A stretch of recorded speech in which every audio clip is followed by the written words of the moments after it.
Ce soir-là, j'ai compris qu'une ceinture pouvait détruire bien plus qu'une vie. Elle pouvait détruire l'idée même de ce qu'est un fils. Je m'appelle Hortense Lefebvre, j'ai 71 ans. Et voici l'histoire que j'ai gardée pour moi bien trop longtemps. Non par honte, mais parce que certaines vérités sont si lourdes qu'elles nous écrasent à la voix. Pendant 50 ans, j'ai cru que l'amour d'une mère était une forteresse indestructible. J'ai cru que donner tout ce que l'on possède à son enfant était le plus beau des actes. J'ai cru que le sang nous protégeait de la cruauté. Ce soir-là, dans mon propre salon, j'ai compris que j'avais eu tort. Tout a commencé 3 mois plus tôt, par un dîner qui semblait ordinaire. Maxime, mon fils unique, était venu me rendre visite avec Céline, sa femme. Ils arrivaient toujours à l'improviste ces derniers temps, sans prévenir, comme s'ils avaient peur que je dise non. « Maman, on voulait te parler de quelque chose d'important », avait dit Maxime en posant sa main sur la mienne. Sa main était froide. Je m'en souviens encore. Céline avait souri. Ce sourire étrange qu'elle avait pris l'habitude d'afficher depuis quelques mois. Un sourire trop large, trop rapide. « Hortense, vous savez que nous vous aimons beaucoup », avait-elle dit en se penchant vers moi. « Et justement, on s'inquiète pour vous. » Je les avais regardés sans comprendre. « Vous inquiétez? Mais de quoi ?»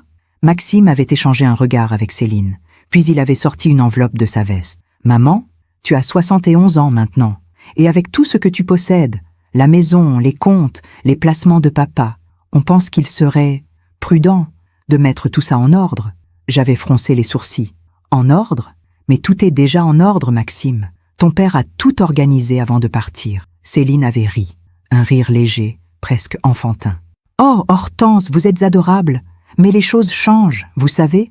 On ne sait jamais ce qui peut arriver. Un accident, une confusion. » Elle avait marqué une pause, puis avait ajouté, avec une douceur qui m'avait glacée, « À votre âge, il vaut mieux anticiper. À votre âge. » Ces 3 mots m'avaient transpercé comme une lame. Maxime avait ouvert l'enveloppe et en avait sorti plusieurs documents. « Regarde, maman, c'est une procuration. Ça te permettrait de ne plus t'occuper de rien. Céline et moi, on gérerait tout pour toi. Tes comptes, tes factures, tes décisions. Tu n'aurais plus à te soucier de rien. » Je les avais fixés en silence. « Une procuration ? » ?»« Oui, maman, juste une signature. Comme ça, si un jour tu as besoin de quelque chose, on pourra t'aider immédiatement. » Quelque chose dans sa voix ne sonnait pas juste. Quelque chose dans son regard non plus. « Maxime, je n'ai besoin d'aide pour rien. Je vais très bien. » Céline avait posé sa main sur mon épaule. Une main trop ferme, trop insistante. « Mais bien sûr que vous allez bien, Hortense. Personne ne dit le contraire. C'est juste par précaution. » J'avais repoussé les papiers vers eux. Non, je ne signerai rien ce soir. Le sourire de Céline s'était figé. Maxime avait serré les dents. « Maman, tu ne comprends pas. C'est pour ton bien. »« Mon bien ? Mon bien, c'est de décider moi-même de ma vie, Maxime. » Il avait ramassé les papiers brusquement et les avait rangés dans l'enveloppe. « Très bien, on en reparlera. » Ils étaient repartis sans finir leur café. Les semaines suivantes, les visites s'étaient multipliées. À chaque fois, les mêmes mots revenaient. Procuration, prudence, ton âge, pour ton bien. À chaque fois, je refusais. Et à chaque fois, je sentais quelque chose se durcir dans le regard de mon fils. Un soir, Céline m'avait dit en souriant, « Vous savez, Hortense, il y a des maisons très bien pour les personnes de votre âge, des endroits où on s'occupe de tout, où vous n'auriez plus à vous inquiéter de rien. » J'avais senti mon sang se glacer. « Je ne quitterai jamais ma maison, Céline. » Elle avait haussé les épaules. « On verra bien. » Et puis, il y a eu ce soir où tout a basculé. Maxime était arrivé seul. Céline l'avait rejoint quelques minutes plus tard. Ils avaient les mêmes papiers, la même enveloppe, mais cette fois, leur ton avait changé. « Maman, ça suffit maintenant. Tu vas signer. »« Maxime, je t'ai déjà dit non. Ce n'est plus une demande, maman. » J'avais reculé d'un pas. « Quoi ?» Céline avait croisé les bras, adossée contre la porte du salon. « Hortense, on a été patient, mais là vous commencez à nous fatiguer. » Maxime avait posé les papiers sur la table. « Tu signes maintenant, ou on te place sous tutelle. On a déjà parlé à un médecin. Il dit que tu montres des signes de confusion. »« De confusion ? Mais je ne suis pas confuse. C'est ce que disent tous les gens confus, maman. » Les larmes m'étaient à monter aux yeux. « Maxime, tu es mon fils. » Il avait détourné le regard, et c'est là que j'ai vu quelque chose que je n'oublierai jamais. Il avait retiré sa ceinture, lentement, délibérément. « Signe, maman. » Céline avait ri, un rire sec, presque joyeux. « Maintenant, tout va être à nous. Parfois, on fait confiance à ceux qui ne la méritent pas. Et vous ? Avez-vous déjà été déçu par quelqu'un que vous aimiez? Racontez-moi votre histoire dans les commentaires, j'aimerais vous lire. Hâte de continuer cette histoire, je dois vous ramener en arrière, parce que pour comprendre comment j'en suis arrivé là, debout dans mon propre salon, face à mon fils qui tenait une ceinture comme une menace, il faut que vous sachiez qui était Maxime, ou plutôt, qui je croyais qu'il était. Maxime est né un matin de mars, il y a 43 ans. C'était un printemps précoce. Les cerisiers du jardin étaient en fleurs, et la lumière entrait par la fenêtre de la maternité comme une bénédiction. Quand l'infirmière me l'a posé dans les bras, j'ai pensé « Voilà, ma vie vient de commencer pour de bon ». Mon mari, Georges, avait pleuré. Lui qui ne pleurait jamais. Il avait posé sa main sur la tête de Maxime et avait murmuré « On va tout faire pour lui, tout ». Et nous l'avons fait. Pendant 43 ans, nous avons tout fait pour lui. Maxime était un enfant facile, calme, souriant. Il ne pleurait presque jamais. Je me souviens de ces après-midi dans le jardin, assis dans l'herbe avec ses petites voitures. Il les alignait avec une précision méthodique, en leur inventant des histoires. « Maman, regarde, celle-là c'est la mienne, et celle-là c'est celle de papa. On part en voyage tous ensemble. » Il avait ce don, celui de rendre tout simple, tout lumineux. Georges disait souvent « Ce garçon ira loin, il a quelque chose de spécial. » Et nous y avons cru. Nous avons cru en lui comme on croit au soleil du matin. Quand Maxime a eu 7 ans, nous l'avons inscrit dans la meilleure école du quartier. Il était bon élève, pas brillant, mais appliqué, sérieux. Chaque soir, je l'aidais à faire ses devoirs à la table de la cuisine. Il s'installait toujours à la même place, près de la fenêtre, avec son cartable bien rangé à côté de lui. « Maman, tu crois que je pourrais devenir architecte plus tard? Tu pourras devenir ce que tu veux, mon chéri, du moment que tu travailles avec cœur. » Il avait souri, ce sourire si doux, si confiant. « Alors je vais travailler très fort, pour toi et papa. » Je l'avais serré dans mes bras. « Tu n'as rien à nous prouver, Maxime. On t'aime déjà plus que tout. » Les années ont passé. Maxime a grandi. Il est devenu un jeune homme élancé, aux traits fins, aux gestes posés. Il avait hérité des yeux clairs de Georges et de ma discrétion naturelle. Il n'était pas du genre à se mettre en avant. Il préférait observer, écouter. Parfois, je me demandais ce qui se passait vraiment dans sa tête. Mais je chassais vite ses pensées. Un fils n'a pas besoin d'être compris dans les moindres détails. Il a besoin d'être aimé. Et Dieu sait que nous l'avons aimé. Quand il a eu 18 ans, Maxime a annoncé qu'il voulait faire des études de commerce. « Pas l'architecture ?» avais-je demandé surprise. « Non, maman. Le commerce, c'est plus sûr, plus stable. » Georges avait approuvé immédiatement. Il a raison. Il pense à son avenir. C'est un garçon intelligent. Nous avons payé ses études. 3 ans dans une école privée, puis un stage dans une entreprise de conseil. Maxime travaillait beaucoup. Ou du moins, c'est ce qu'il nous disait. Il rentrait tard, toujours fatigué, toujours pressé. « Maman, je n'ai pas le temps de dîner ce soir. J'ai un dossier à finir. Tu travailles trop, mon chéri. C'est pour nous construire un avenir, maman. Pour nous. » Ce mot me réchauffait le cœur. Et puis, il y a eu Céline. Il l'a rencontrée à 28 ans, lors d'un séminaire d'entreprise. Elle travaillait dans les ressources humaines. Cheveux blonds, sourire éclatant, voix douce. La première fois qu'il nous l'a présentée, j'ai voulu croire que c'était elle, celle qui rendrait mon fils heureux. Georges l'avait trouvée charmante. Moi, j'avais senti quelque chose d'étrange, une légère tension dans son sourire, une façon de me regarder un peu trop longtemps. Mais je m'étais dit, c'est normal. Elle est intimidée. Elle veut bien faire. Ils se sont mariés 2 ans plus tard. Une belle cérémonie dans un château de la Loire. Céline avait insisté pour que tout soit parfait. Les fleurs, le traiteur, la musique. Hortense, vous comprenez, c'est notre jour. Il faut que ce soit inoubliable. Georges et moi avions payé la moitié des frais. C'est normal, avait dit Georges. On ne se marie qu'une fois. Après le mariage, Maxime est devenu plus distant. Il appelait moins. Il passait moins souvent. Quand je lui en parlais, il répondait toujours la même chose. « Maman, j'ai une vie maintenant, une femme, des responsabilités. Je sais, mon chéri, mais tu me manques. Toi aussi, maman. Mais tu comprends. » Et je comprenais. Ou plutôt, je voulais comprendre. Georges est tombé malade quand Maxime avait 37 ans. Un cancer foudroyant. 6 mois entre le diagnostic et la fin. Pendant ces 6 mois, j'ai tout fait pour que Georges parte en paix. Les rendez-vous médicaux, les traitements, les nuits blanches à son chevet. Maxime venait de temps en temps, pas souvent. « Maman, je suis désolée, mais avec le travail... »« Je sais, mon chéri, ne t'inquiète pas. » Céline, elle, ne venait jamais. « Les hôpitaux me dépriment, avait-elle dit une fois au téléphone. Georges est parti un matin de novembre. J'étais seule avec lui. Il a ouvert les yeux, m'a regardé et a murmuré « Hortense, fais attention à toi. » « Pourquoi tu dis ça, Georges ? » « Parce que… » Mais il n'a pas fini sa phrase. Ses yeux se sont fermés et je suis restée là, sa main dans la mienne, pendant des heures. Maxime est arrivé après, longtemps après.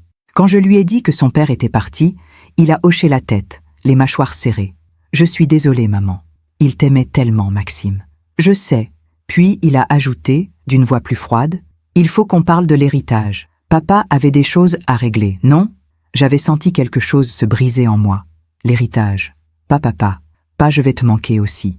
L'héritage. Georges m'avait tout laissé. La maison, les comptes, les placements. C'était écrit dans son testament. Tout me revenait, et à ma mort, tout irait à Maxime. C'est logique, avait dit le notaire. Vous êtes encore jeune, Madame Lefebvre. Vous avez besoin de sécurité. Maxime avait paru contrarié. Mais maman, tu as vraiment besoin de tout ça? C'est ce que ton père a voulu, Maxime. Oui, mais… Enfin, tu comprends? Non, je ne comprenais pas. Ou peut-être que si. Peut-être que je commençais à comprendre quelque chose que je refusais encore de voir. Pendant les 2 ans qui ont suivi, j'ai vécu seule dans cette grande maison. Seule, mais pas malheureuse. J'avais mes habitudes, mon jardin, mes livres, mes souvenirs. Chaque matin, je prenais mon café dans la tasse bleue que Georges m'avait offerte pour nos 20 ans de mariage. Une tasse simple, en porcelaine, avec un filet doré sur le rebord. Je la posais toujours au même endroit, sur la table de la cuisine, face à la fenêtre, et je pensais à lui. « Georges, tu me manques. » Maxime revenait de temps en temps, toujours avec Céline, toujours avec un sourire poli, et toujours avec cette phrase « Maman, tu es sûre que tu vas bien? Tu n'as besoin de rien? » « Non, mon chéri, tout va bien. Parce que tu sais, si jamais tu te sens fatigué ou perdu, on est là, perdu. » Ce mot me hantait. Pourquoi continuait-il à dire que je pourrais me sentir perdu? Et puis, il y a eu ce dîner. Ce premier dîner où ils ont parlé de la procuration. Le dîner où tout a commencé à se fissurer.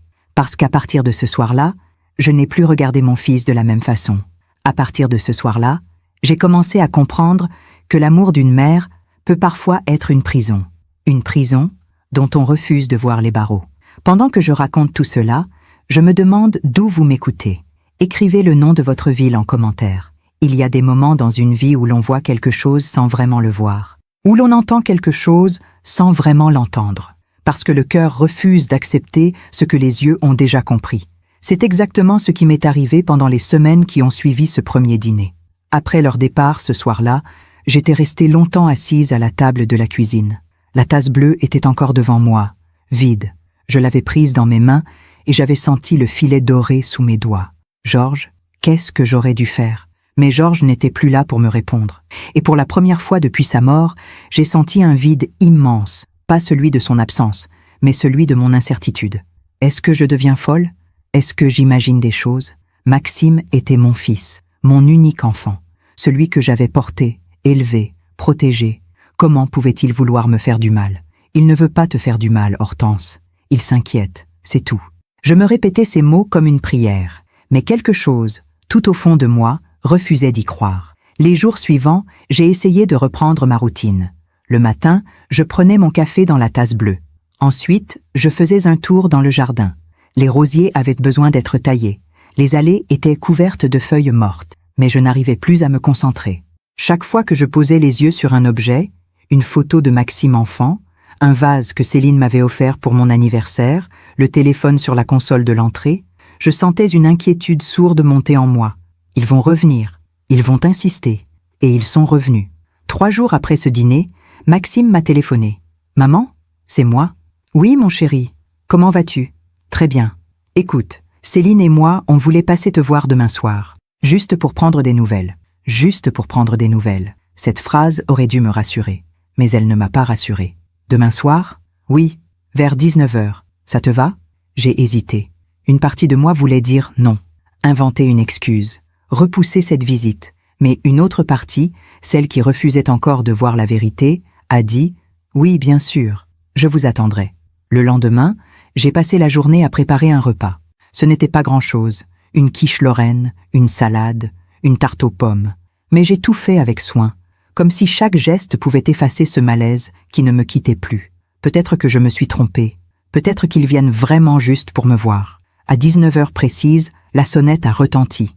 J'ai ouvert la porte. Maxime était là, avec Céline. Ils souriaient, tous les deux. « Bonsoir, maman. Bonsoir, mon chéri. » Céline m'a fait la bise. 2 bises rapides, sans chaleur. « Hortense, ça sent délicieux. Vous vous êtes donné du mal. » « Oh, ce n'est rien. » Nous sommes passés à table. Pendant le dîner, tout semblait normal. Maxime me racontait son travail. Céline parlait d'une collègue qui l'agaçait.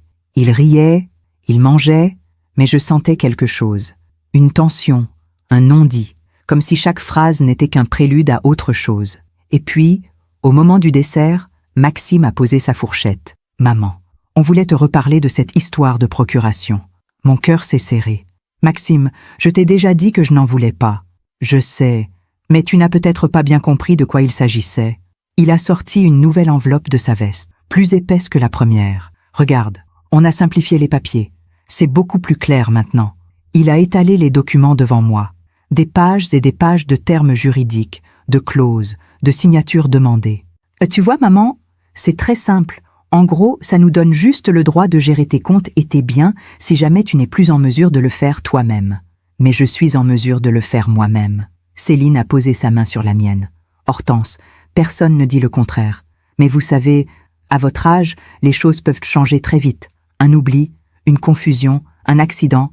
Je n'ai pas d'oubli, je n'ai pas de confusion. » Maxime a soupiré. « Maman, tu dis ça maintenant? Mais l'autre jour, tu as oublié d'éteindre la cuisinière. » J'ai senti mon sang se glacer. « Quoi? Mais non, je n'ai jamais... »« Si, maman. Céline et moi, on est passé il y a 2 semaines, tu te souviens? Tu étais sortie faire des courses et la cuisinière était encore allumée. Ce n'est pas vrai. »« Si, c'est vrai. » Il parlait calmement, avec une assurance terrifiante. Céline a hoché la tête. « C'est vrai, Hortense. On était très inquiets. On n'a rien dit pour ne pas vous alarmer. Mais là, on ne peut plus faire comme si de rien n'était. » J'ai regardé mon fils, j'ai cherché dans ses yeux quelque chose, un doute, une hésitation, un signe qu'il mentait. Mais je n'ai rien vu, rien qu'une certitude froide. « Maxime, je ne comprends pas. Pourquoi tu inventes ça? »« Je n'invente rien, maman. »« Si, je n'ai jamais laissé la cuisinière allumée. » Ma voix tremblait, j'ai senti les larmes monter. Maxime a échangé un regard avec Céline. Puis il a dit, d'une voix douce, presque compatissante, « Maman, c'est exactement ce que je disais. Tu ne te rends même plus compte. » J'ai senti quelque chose se briser en moi. Pas ma lucidité, pas ma mémoire, mais quelque chose de plus profond. La confiance absolue que j'avais eue en mon fils pendant toute ma vie. Cette confiance qui me disait « Il ne me fera jamais de mal. C'est impossible. » Et là, assise à ma propre table, devant la tarte aux pommes que j'avais préparée avec amour, j'ai compris. Il ment. Il ment pour me faire douter. Il ment pour me faire peur. Il ment pour que je signe. Non, ma voix était à peine audible. Non quoi, maman? Non, je ne signerai pas. Maxime a serré les dents. Maman, tu es en train de faire une erreur. C'est toi qui fais une erreur, Maxime. Céline a ri, un petit rire sec, presque amusé. Hortense, vous êtes têtue. Ça va vous causer des problèmes, vous savez? Des problèmes? Quels problèmes? Elle a haussé les épaules. Oh, je ne sais pas. Mais les personnes âgées qui refusent l'aide de leur famille, ça finit souvent mal. Elle avait dit ça avec un sourire qui m'a glacé jusqu'aux os. Ils sont partis peu après. Maxime a ramassé les papiers sans un mot. Céline m'a fait la bise, toujours avec ce sourire étrange. Réfléchissez bien, Hortense, on reviendra. Quand la porte s'est refermée, je suis restée debout dans l'entrée, tremblante. J'ai regardé autour de moi. Ma maison, mes meubles, mes souvenirs, tout était encore là. Mais quelque chose avait changé. Je ne suis plus en sécurité chez moi. Cette nuit-là, je n'ai pas dormi. Je suis restée assise dans la cuisine, la tasse bleue entre mes mains. J'ai pensé à Georges, à Maxime enfant, à toutes ces années où j'avais cru que l'amour suffisait. Georges, qu'est-ce que j'ai fait de mal? Et puis, j'ai pensé à autre chose, à ce que Céline avait dit. Les personnes âgées qui refusent l'aide de leur famille, ça finit souvent mal. Ce n'était pas une inquiétude, c'était une menace. Le lendemain matin, j'ai pris une décision. J'ai téléphoné à Maître Benoît Garnier, l'avocat qui avait réglé la succession de Georges. Maître Garnier, c'est Hortense Lefebvre. Madame Lefebvre, comment allez-vous? J'ai besoin de vous voir, c'est urgent. Il a perçu quelque chose dans ma voix. Bien sûr. Vous pouvez passer demain matin? Oui, Merci. Mais avant même que je puisse aller le voir, Maxime et Céline sont revenus. Cette fois, sans prévenir. J'étais dans le jardin, en train de tailler les rosiers, quand j'ai entendu la voiture se garer dans l'allée. Mon cœur s'est mis à battre très fort. Ils reviennent déjà. Je suis rentré dans la maison. Ils étaient déjà à la porte. Maxime a sonné. J'ai ouvert. « Bonjour, maman. » Il ne souriait plus. Céline non plus. « On peut entrer ?» Je n'ai pas eu le temps de répondre. Ils sont entrés. Maxime a posé les papiers sur la table du salon. « Maman, on en a assez. Tu vas signer maintenant. »« Non, Maxime. »« Si. » Céline s'est approchée de moi. « Hortense, vous ne comprenez pas. Vous devez signer. Sinon, on va être obligé de prendre d'autres mesures. » « Quelles mesures ? » « Une mise sous tutelle. » J'ai senti mes jambes trembler. « Vous ne pouvez pas faire ça. » Maxime a croisé les bras. « Si, maman. On peut. On a déjà parlé à un médecin. Il a accepté de signer un certificat médical attestant que tu montres des signes de sénilité. » « De sénilité ? Mais c'est faux. Ce n'est pas à toi de décider, maman. » J'ai compris, à ce moment-là, que ce n'était plus une demande. C'était un piège qu'ils avaient préparé depuis longtemps. Et je m'étais laissé enfermer dedans sans même m'en rendre compte. « Ah, Maxime, pourquoi tu fais ça ?» Il a détourné le regard. « Parce que j'en ai besoin. » « Besoin de quoi ? De cet argent, de cette maison, de tout ce que papa t'a laissé. » Il avait dit ça froidement, sans honte, comme si c'était une évidence. Céline a ajouté, avec un sourire, « Vous ne vivrez pas éternellement, Hortense, autant que tout soit réglé maintenant. » J'ai reculé d'un pas, et j'ai dit, d'une voix que je ne me connaissais pas, « Sortez de chez moi. » Maxime a ri. « C'est ma maison, maman. Ou en tout cas, elle le sera bientôt. » Sortez ? Non. Et c'est là que j'ai compris. Ils ne partiraient pas. Ils ne me laisseraient pas tranquille. Ils ne s'arrêteraient que quand ils auraient tout pris. Alors j'ai fait quelque chose que je n'avais jamais fait de ma vie. J'ai menti. Très bien. Je vais signer. Maxime a froncé les sourcils. Quoi ? Je vais signer. Mais pas maintenant. Demain. Je veux relire les papiers calmement. Céline a souri. Enfin, vous devenez raisonnable. Ils sont partis. Et dès que la porte s'est refermée, j'ai pris mon téléphone. J'ai appelé Maître Garnier. Maître, il faut que vous veniez chez moi. Tout de suite. Madame Lefebvre, que se passe-t-il ? Mon fils veut me voler ma vie. Maître Garnier est arrivé chez moi 1 heure plus tard. C'était un homme dans la 60aine, élégant, au regard posé. Il avait connu Georges pendant plus de 20 ans. Il avait réglé notre succession, nos donations, nos testaments. C'était quelqu'un en qui j'avais confiance. Quand je lui ai ouvert la porte, il a immédiatement vu que quelque chose n'allait pas. « Madame Lefebvre, vous êtes toute pâle. Entrez, s'il vous plaît. » Nous nous sommes installés au salon. J'ai posé devant lui les documents que Maxime avait laissés. Il les a parcourus en silence, page après page, le visage de plus en plus grave. Puis, il a levé les yeux vers moi. « Madame Lefebvre, vous comprenez ce que c'est ? Une procuration, non ? Oui, mais pas n'importe laquelle. C'est une procuration générale, universelle et irrévocable. » J'ai senti mon cœur se serrer. Qu'est-ce que ça veut dire ? Ça veut dire que si vous signez ça, votre fils et sa femme auront un contrôle total sur tous vos biens, vos comptes bancaires, vos placements, cette maison, tout. Et vous ne pourrez plus rien faire. Vous ne pourrez même plus retirer d'argent sans leur autorisation. Le silence est tombé dans la pièce. Et je ne pourrai pas annuler cette procuration ? Non, c'est écrit ici, en tout petit. Irrévocable. Une fois signé, c'est définitif. J'ai senti mes mains trembler. Mais pourquoi Maxime voudrait ça ?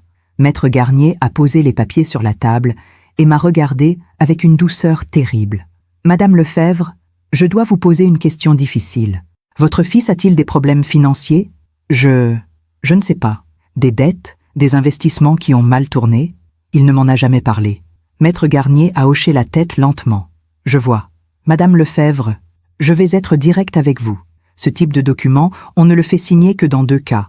Soit la personne est réellement incapable de gérer ses affaires, ce qui n'est manifestement pas votre cas, soit quelqu'un cherche à prendre le contrôle de son patrimoine. Vous êtes en train de me dire que mon fils... » Je n'ai pas pu finir ma phrase, parce que dire les mots à voix haute aurait rendu la chose réelle. Trop réelle. Maître Garnier s'est penché vers moi. « Madame Lefebvre, écoutez-moi bien. Vous ne devez en aucun cas signer ces papiers. Vous m'entendez ? En aucun cas. Mais ils ont parlé de me placer sous tutelle. Ils ne peuvent pas sans une procédure judiciaire complète. Et pour ça, il faudrait qu'un médecin expert mandaté par un juge atteste de votre incapacité.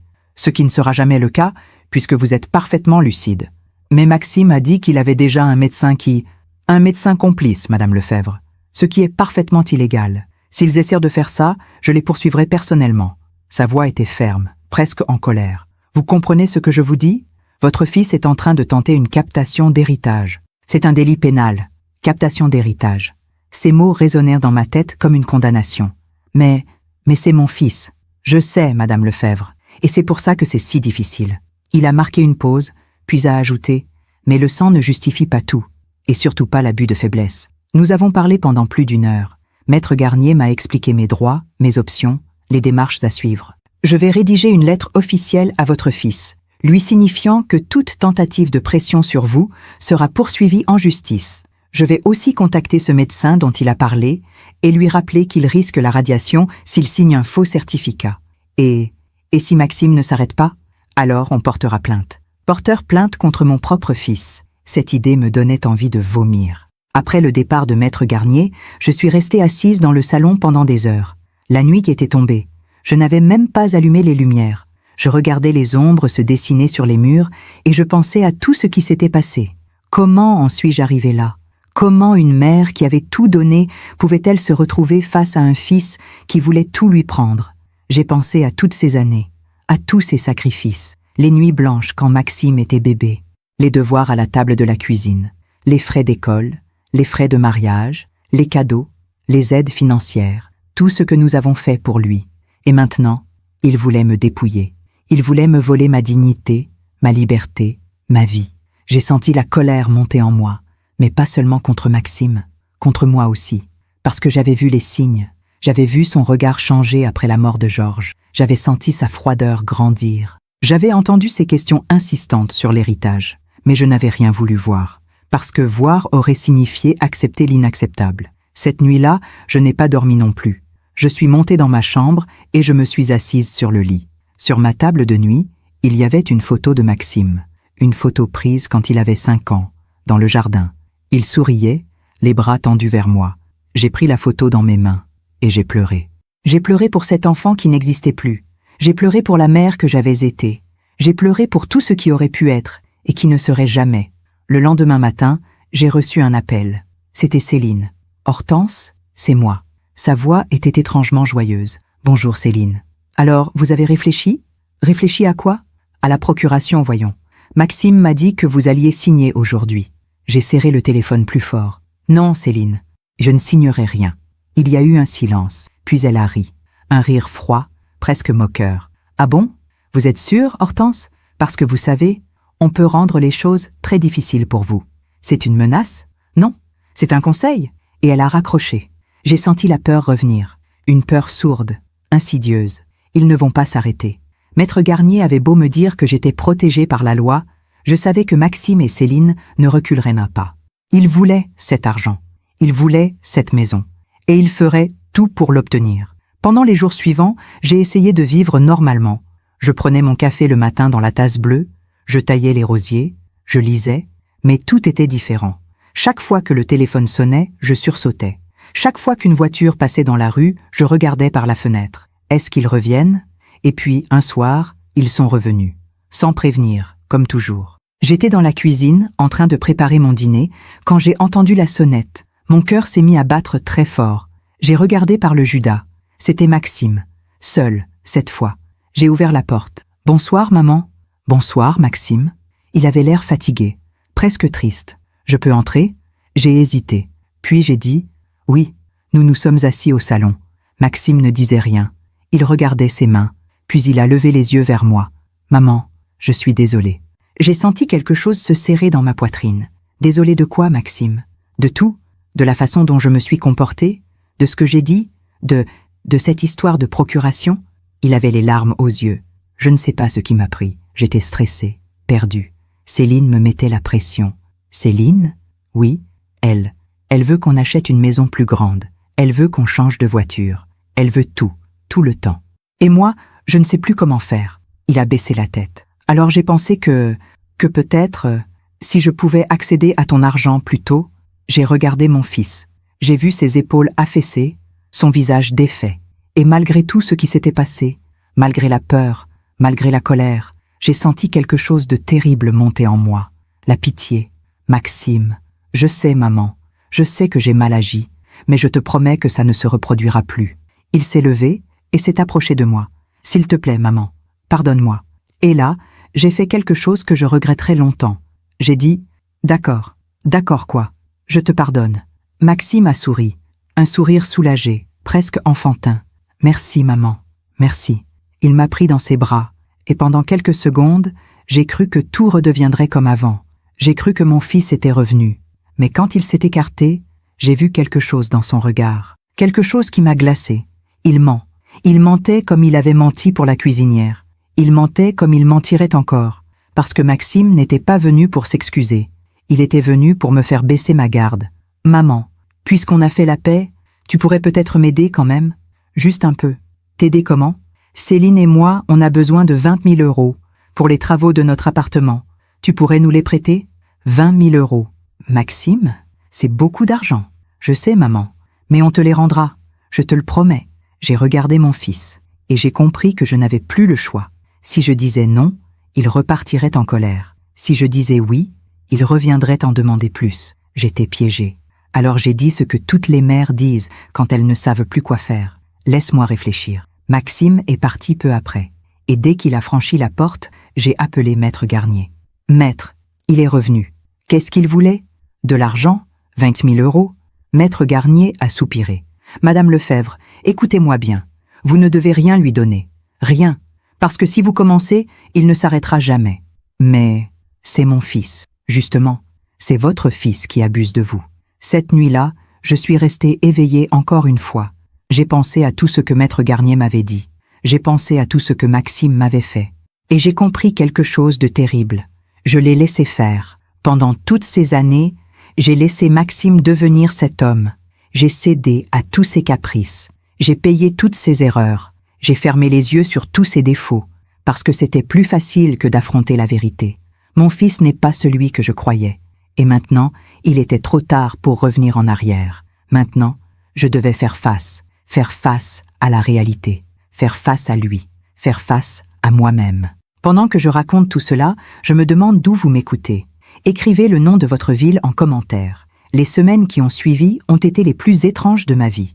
J'étais dans une sorte de no man's land émotionnel, quelque part entre la lucidité et le déni, entre la peur et l'espoir. Une partie de moi savait exactement ce qui se passait, mais une autre partie refusait encore d'y croire complètement. Peut-être que je me trompe, peut-être qu'il y a une explication.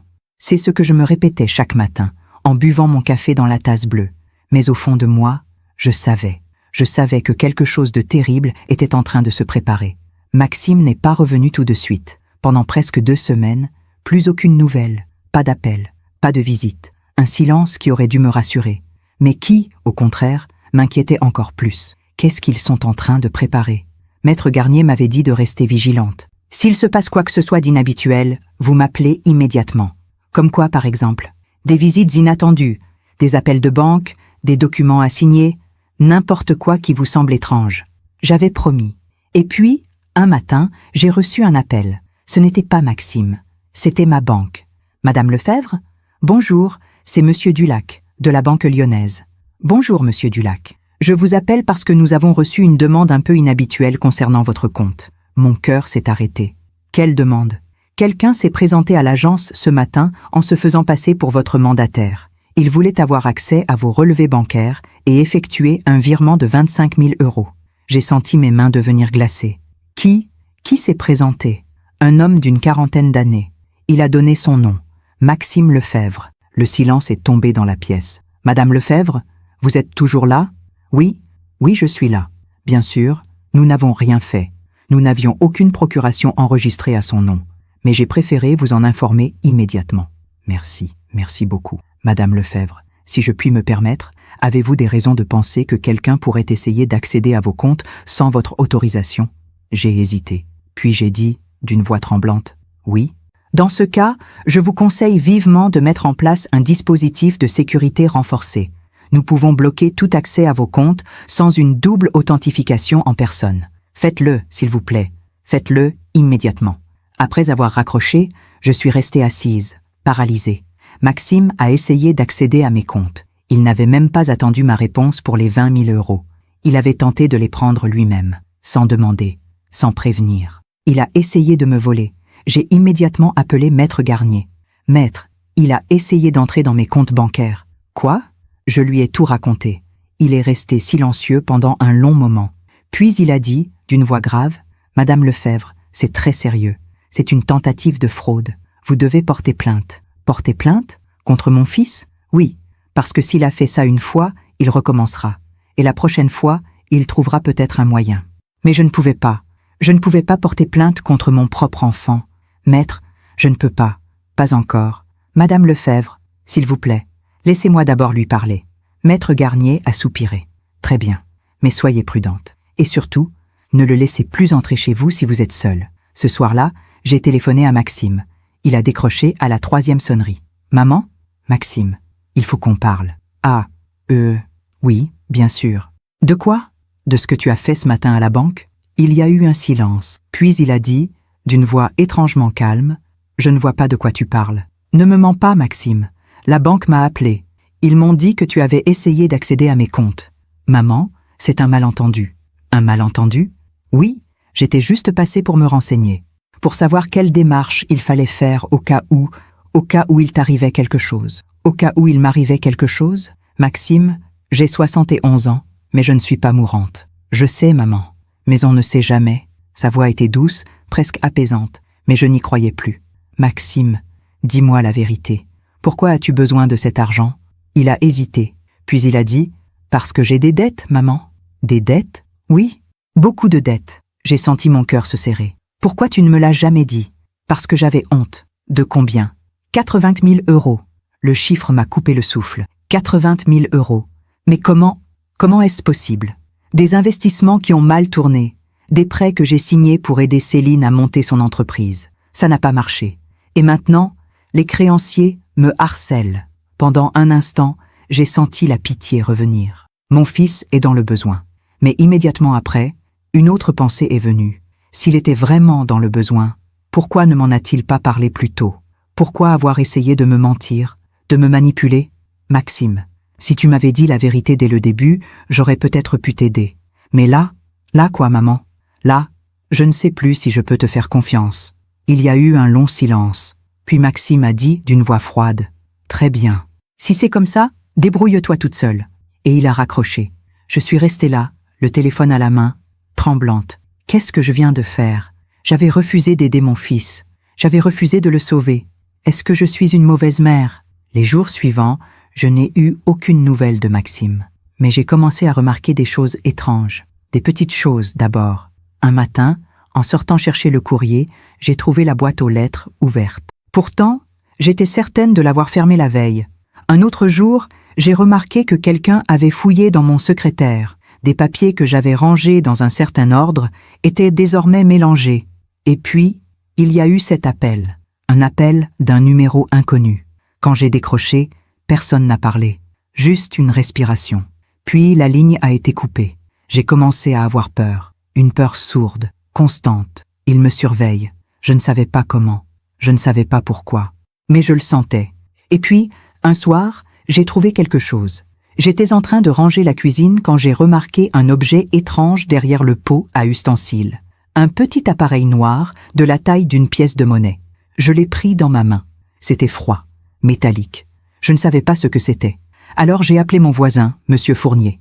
Il était ingénieur à la retraite. Il s'y connaissait en technologie. « Hortense, montrez-moi ça. » Il a examiné l'objet pendant quelques secondes, puis son visage s'est assombri. « Hortense, c'est un micro. Un dispositif d'écoute. J'ai senti mes jambes se dérober sous moi. Un micro ? Oui, quelqu'un a installé ça chez vous pour vous écouter. Mais qui ? Monsieur Fournier m'a regardé avec tristesse. Qui a accès à votre maison, Hortense ? Je n'ai pas eu besoin de répondre. Nous savions tous les deux. Cette nuit-là, j'ai fouillé toute la maison. J'ai trouvé 2 autres micros. Un dans le salon, caché derrière un cadre. Un autre dans ma chambre, sous la table de nuit. Il m'écoutait. Depuis combien de temps ? Depuis des semaines, des mois, il savait tout. Tout ce que je disais au téléphone. Tout ce que je disais à Maître Garnier. Tout. J'ai appelé Maître Garnier immédiatement. Maître, il m'écoute. Ils ont mis des micros chez moi. Quoi? Des dispositifs d'écoute. 3. Dans toute la maison. Madame Lefebvre, c'est une violation grave de votre vie privée.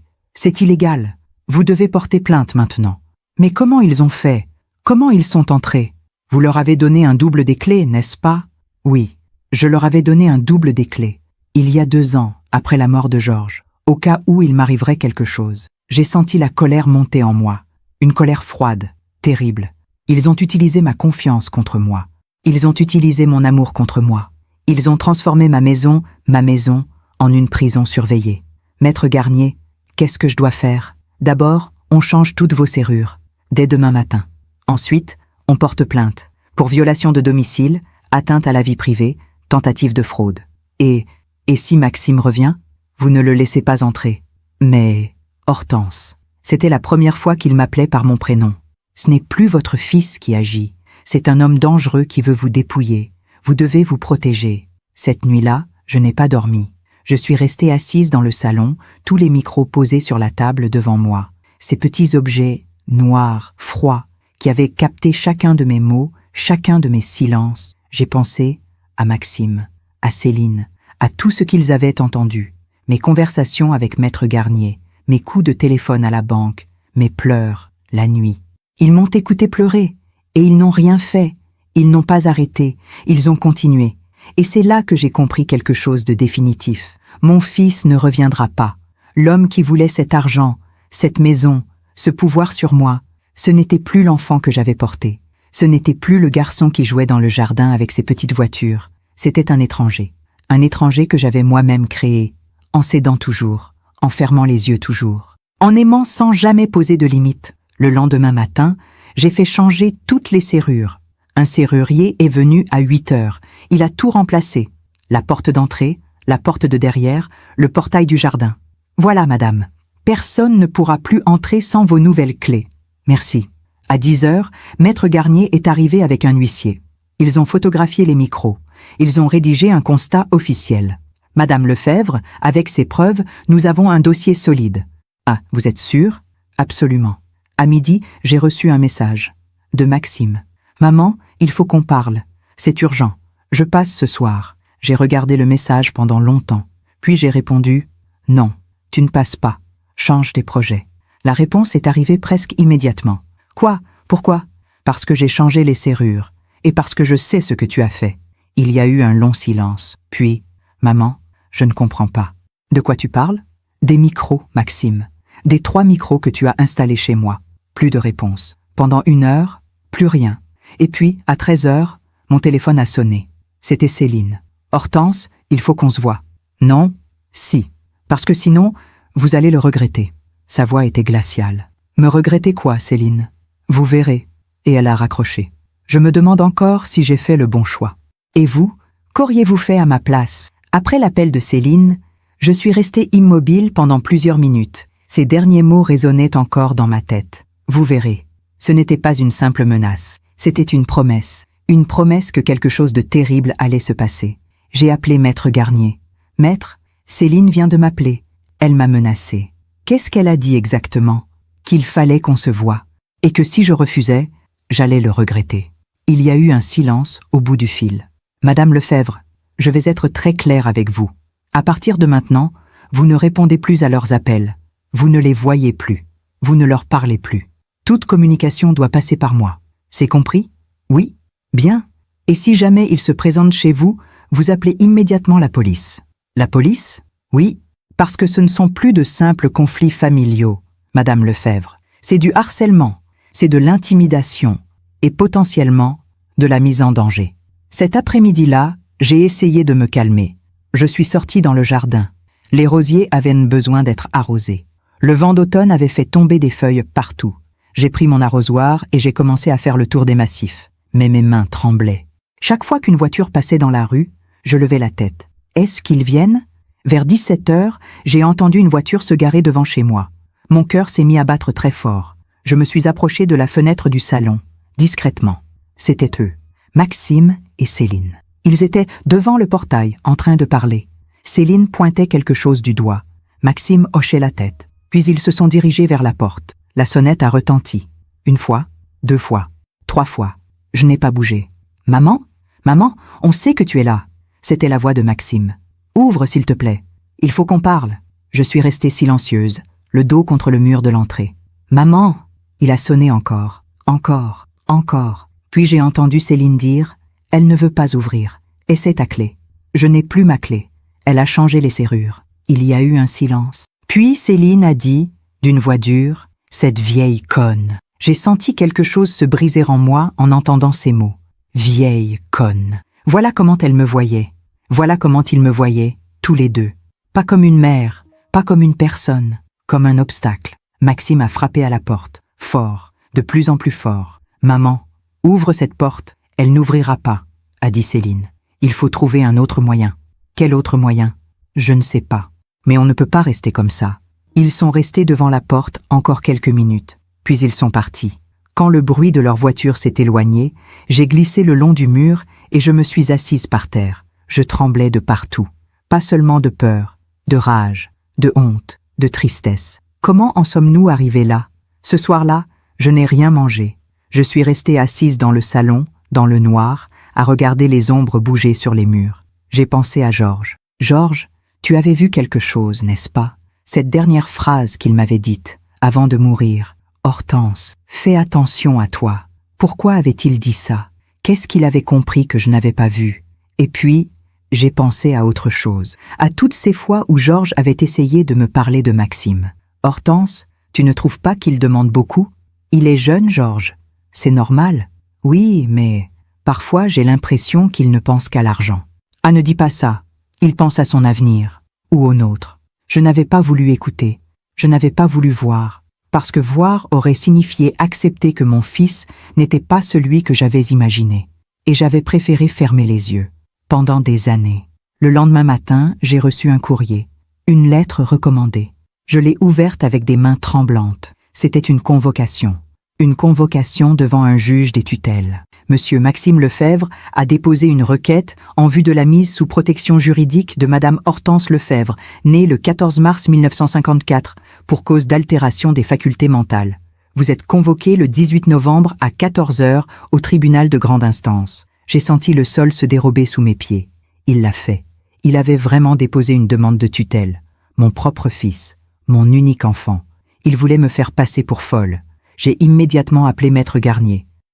« Maître, j'ai reçu une convocation. Pourquoi? Une demande de tutelle.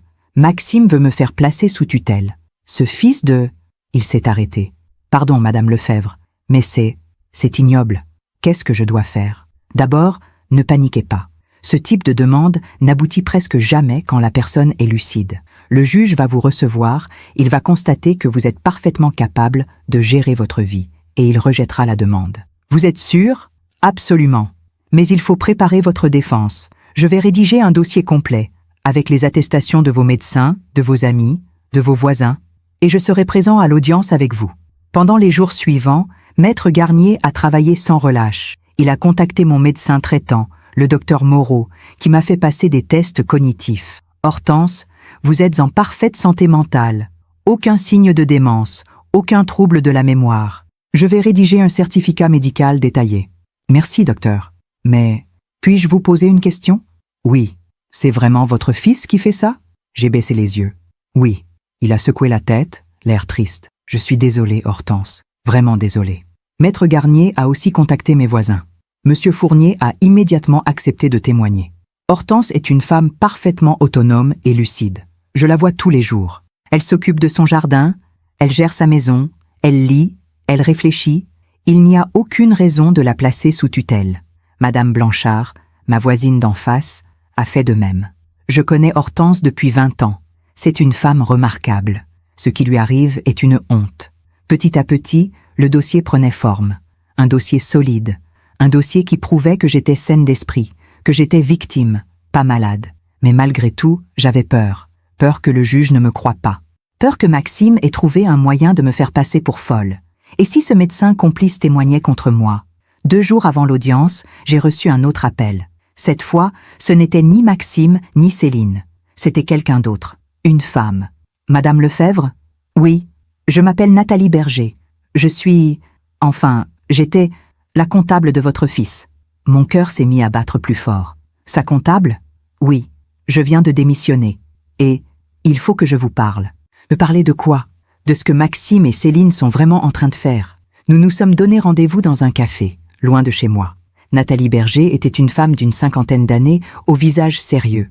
Elle s'est assise en face de moi et a posé une enveloppe sur la table. Madame Lefebvre, je ne sais pas par où commencer. Commencer par le début. Elle a pris une grande inspiration. Votre fils et sa femme sont endettés jusqu'au cou. Mais ce n'est pas pour les raisons qu'il vous a dites. Qu'est-ce que vous voulez dire? Ce n'est pas à cause d'investissements ratés. C'est à cause de leur train de vie. Elle a ouvert l'enveloppe et en a sorti des documents. Des relevés bancaires, des factures, des reçus. Regardez. Voyages de luxe, restaurants étoilés, voitures de sport, bijoux, vêtements de marque, tout ça financé à crédit. J'ai regardé les chiffres. 90 000 € de dette, 100 000, plus. Mon Dieu. Et ce n'est pas tout, a continué Nathalie. Céline a monté une société il y a 2 ans. Une société de conseil en ressources humaines. Elle a fait croire à Maxime qu'elle allait gagner beaucoup d'argent. Et alors, la société n'a jamais fait un seul euro de chiffre d'affaires. C'est une coquille vide. Mais elle a servi à emprunter encore plus d'argent. J'ai senti la nausée monter. Pourquoi vous me dites tout ça? Parce que j'ai démissionné quand j'ai compris ce qu'il préparait. Ce qu'il préparait? Elle m'a regardé droit dans les yeux. Madame Lefebvre, votre fils et sa femme ont un plan. Un plan qu'ils ont élaboré il y a plus d'1 an. Quel plan? Vous faire signer cette procuration, vider vos comptes, vendre votre maison et vous placer dans une maison de retraite. Le silence est tombé. Une maison de retraite? Oui.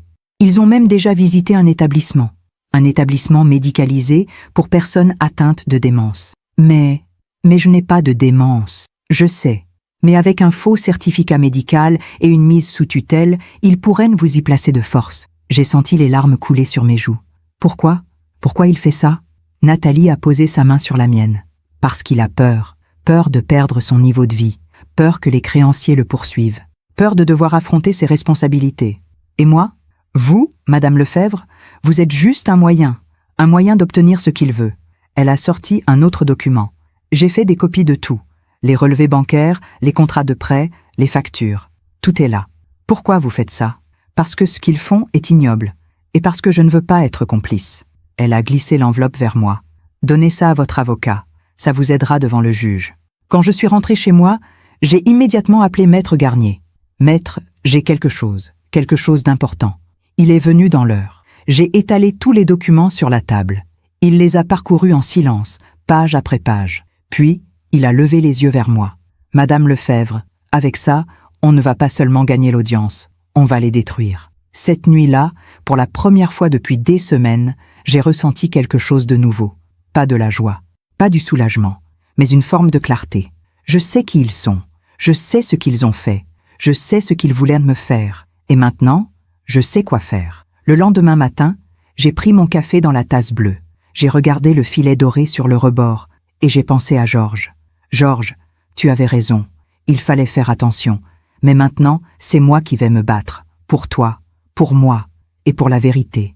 Le 18 novembre est arrivé, le jour de l'audience. Je me suis levée tôt. J'ai mis ma plus belle robe, celle que je portais pour les grandes occasions. J'ai coiffé mes cheveux avec soin. Je voulais que le juge voie une femme digne, une femme lucide, une femme qui refusait d'être une victime. Maître Garnier est venu me chercher à 13h. Vous êtes prête, Madame Lefebvre? Oui. Bien, rappelez-vous, vous dites la vérité. Simplement, calmement. Je n'ai pas peur de dire la vérité, je sais. C'est pour ça que nous allons gagner. Au tribunal, j'ai vu Maxime et Céline dans le couloir. Ils étaient assis sur un banc, en train de parler à voix basse avec un homme en costume, sans doute leur avocat. Quand Maxime m'a vu, il s'est levé. Nos regards se sont croisés. Pendant quelques secondes, j'ai cherché dans ses yeux quelque chose de mon fils, une trace de l'enfant qu'il avait été, un regret, une hésitation. Mais je n'ai rien vu, rien qu'une froideur terrible. L'audience a commencé.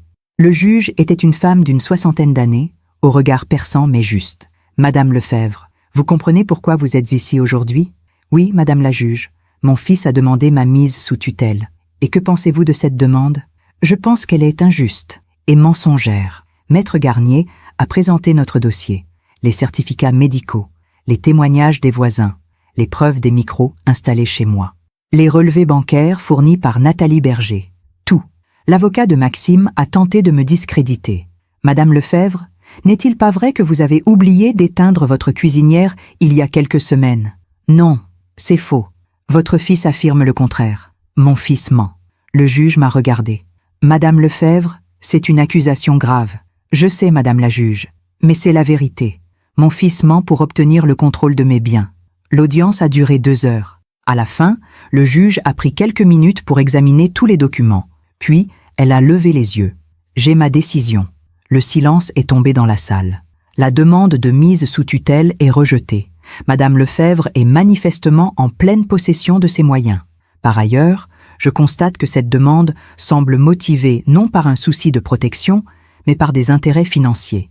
Je transmets ce dossier au procureur pour enquête sur une possible tentative d'abus de faiblesse et d'atteinte à la vie privée. J'ai senti mes jambes trembler. J'ai gagné. J'ai tourné la tête vers Maxime. Il était livide. Céline pleurait. Mais je n'ai ressenti aucune pitié, juste une immense tristesse. C'était donc ça la vérité. Mon fils ne m'aimait pas. Il ne m'avait peut-être jamais aimé.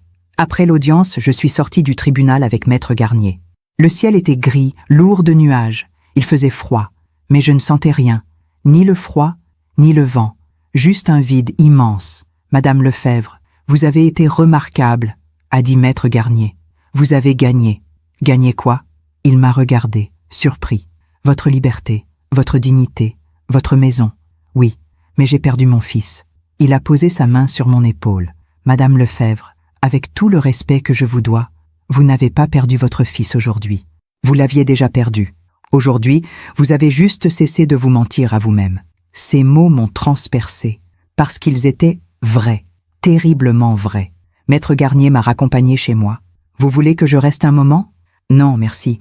J'ai besoin d'être seul. Je comprends. Mais si vous avez besoin de quoi que ce soit, vous m'appelez. N'importe quelle heure. Merci. Pour tout. Quand je suis entré dans ma maison, le silence m'a frappé.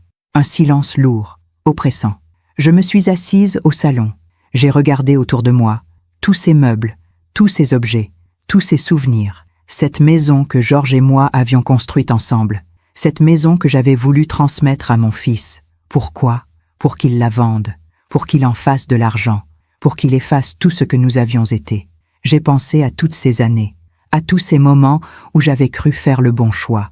Donner toujours. Céder toujours. Aimer sans limite. Je croyais que c'était ça, être une bonne mère. Je croyais que l'amour suffisait. Mais j'avais eu tort. L'amour sans limite n'est pas de l'amour. C'est de la faiblesse déguisée en vertu. Ce soir-là, je n'ai pas mangé. Je suis restée assise dans le salon, dans le noir, jusqu'à ce que la nuit tombe complètement. Et puis, vers 21 heures, la sonnette a retenti. Mon cœur s'est serré. Ils sont revenus. J'ai regardé par le Judas. C'était Maxime, seul. Il avait les yeux rouges, le visage défait. Il a sonné encore. « Maman, s'il te plaît, ouvre, il faut qu'on parle. » J'ai posé ma main sur la porte. Dois-je ouvrir? Une partie de moi voulait le faire. Une partie de moi voulait encore croire qu'il était venu pour s'excuser, pour me dire qu'il regrettait, pour redevenir mon fils. Mais une autre partie, celle qui avait été trahie, humiliée, menacée, savait que ce n'était pas possible. J'ai ouvert la porte. Mais je suis restée sur le seuil sans le laisser rentrer. « Qu'est-ce que tu veux, Maxime ?»« Maman. » Sa voix tremblait. « Maman, je suis désolée. » « Désolée de quoi? De tout. De ce que j'ai fait. De ce que j'ai dit. De tout. Je l'ai regardé. J'ai cherché dans ses yeux quelque chose de sincère. Mais je n'ai vu que de la peur. Pas de la culpabilité.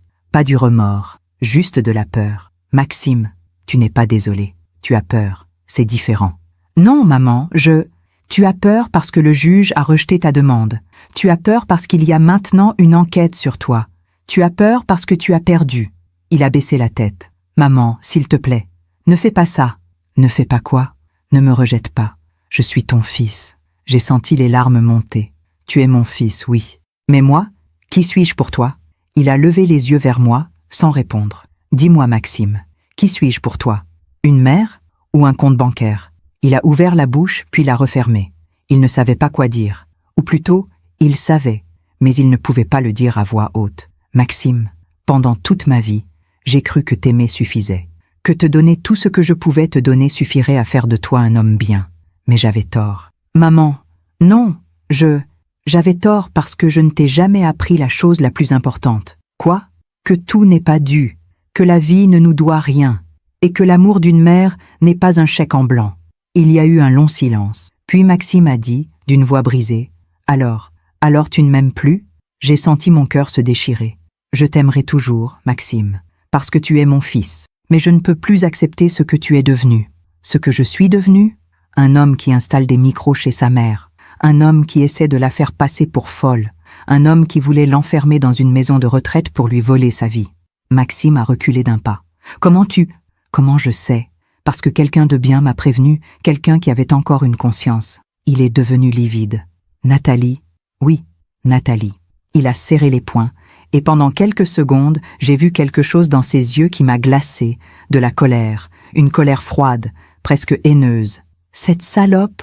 Ne parle pas comme ça, Maxime. Elle n'avait pas le droit. Elle n'avait pas le droit de tout te raconter. Elle avait le devoir, Maxime. Le devoir de dire la vérité.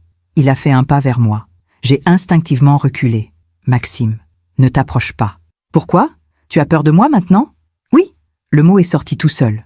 Clair, net, sans hésitation. « Oui, j'ai peur de toi. » Maxime s'est figé, comme si je venais de le gifler. « Tu as peur de moi? » ?»« Oui, parce que je ne te reconnais plus, parce que je ne sais plus de quoi tu es capable. » Il a reculé d'un pas, puis il a dit, d'une voix tremblante, « C'est ta faute, maman. » « Quoi? C'est ta faute si j'en suis là. » J'ai senti quelque chose se tordre dans ma poitrine. Ma faute? Oui, toi et papa, vous m'avez tout donné. Tout. Et maintenant, vous voulez que je me débrouille comme si je n'avais jamais eu tout ça. Comme si je pouvais vivre normalement. Maxime, non, laisse-moi finir. Sa voix montait. Toute ma vie, j'ai été habituée à avoir ce que je voulais. Une belle maison, de belles choses, de belles vacances. Et maintenant, je dois vivre avec moins? Maintenant, je dois accepter d'être ordinaire? Je l'ai regardé, abasourdi. Tu es en train de me dire que c'est de ma faute si tu as essayé de me voler? Je ne te volais pas. Je récupérais ce qui devait me revenir un jour. Un jour, Maxime. Pas maintenant. Un jour, quand je serai parti. Mais pourquoi attendre? Pourquoi tu as besoin de tout ça? Tu es vieille. Tu n'as plus besoin d'autant d'argent. Ces mots m'ont frappé comme une gifle. Tu es vieille. Tu n'as plus besoin d'autant d'argent. Voilà donc ce qu'il pensait vraiment. Que ma vie ne valait plus rien. Que mes besoins ne comptaient plus. Que j'étais juste un obstacle entre lui et ce qu'il voulait. Maxime, sors de chez moi. Quoi? Sors. Maintenant. Maman, Sors. Ma voix avait tremblé sur le dernier mot. Maxime m'a regardé, le visage tordu par la colère. Très bien, mais tu vas le regretter. Le regretter comment? Tu verras. Il a fait demi-tour et s'est dirigé vers le portail. Puis, il s'est arrêté et s'est retourné. Tu sais ce qui est drôle, maman? Quoi? Papa ne t'aimait pas autant que tu le croyais. J'ai senti mon sang se glacer. Quoi? Il me l'a dit un jour. Il m'a dit qu'il regrettait de t'avoir tout laissé, qu'il aurait dû tout me donner directement. Tu mens. Non, c'est la vérité. Il trouvait que tu étais têtu, qu'il ne pouvait jamais rien décider sans que tu aies ton mot à dire. J'ai voulu répondre, mais les mots ne sont pas venus, parce qu'une partie de moi se demandait si c'était vrai. Est-ce que Georges pensait vraiment ça? Maxime a souri, un sourire cruel. Tu vois, maman, même papa savait que tu ne valais pas grand-chose. Et il est parti. Je suis restée là, debout sur le seuil, pendant plusieurs minutes, puis j'ai fermé la porte. Je me suis adossée contre elle, et j'ai pleuré. J'ai pleuré comme je n'avais jamais pleuré. Pas seulement pour Maxime, pas seulement pour ce qu'il était devenu, mais pour tout ce que j'avais perdu.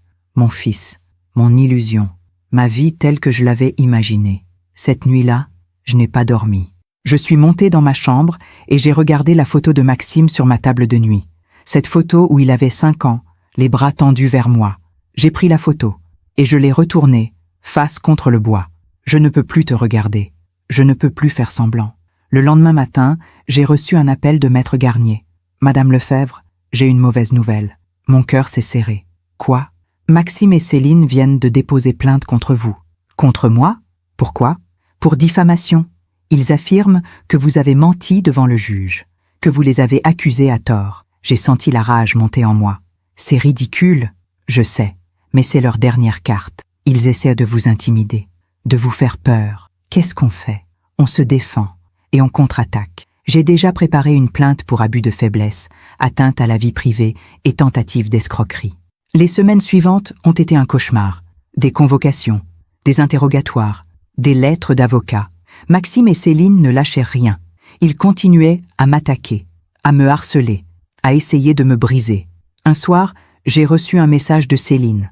Un long message, haineux, plein d'insultes. Vous êtes une vieille femme aigrie qui ne supporte pas de voir son fils heureux. Vous avez détruit notre vie. Vous avez détruit notre réputation. Tout ça parce que vous ne voulez pas partager. Vous êtes égoïste, vous êtes cruel. Et un jour, vous mourrez seul et personne ne pleurera. J'ai lu ce message 3 fois, puis je l'ai effacé, parce que je ne voulais plus laisser leurs mots m'atteindre. Je ne voulais plus leur donner ce pouvoir. Mais la vérité, c'est que j'avais mal, profondément mal. Pas à cause de ce qu'ils disaient, mais à cause de ce que j'avais perdu, mon fils. La seule chose que j'avais vraiment voulu protéger toute ma vie. Et maintenant, il était devenu mon ennemi. Un matin, je me suis réveillée avec une douleur dans la poitrine. Une douleur sourde, persistante. J'ai appelé le docteur Moreau. « Hortense, venez immédiatement au cabinet. » Après m'avoir examinée, il m'a regardé gravement. « Hortense, c'est le stress. Votre cœur est fatigué. » « Fatigué ? Oui, vous êtes en train de vous épuiser, physiquement et émotionnellement.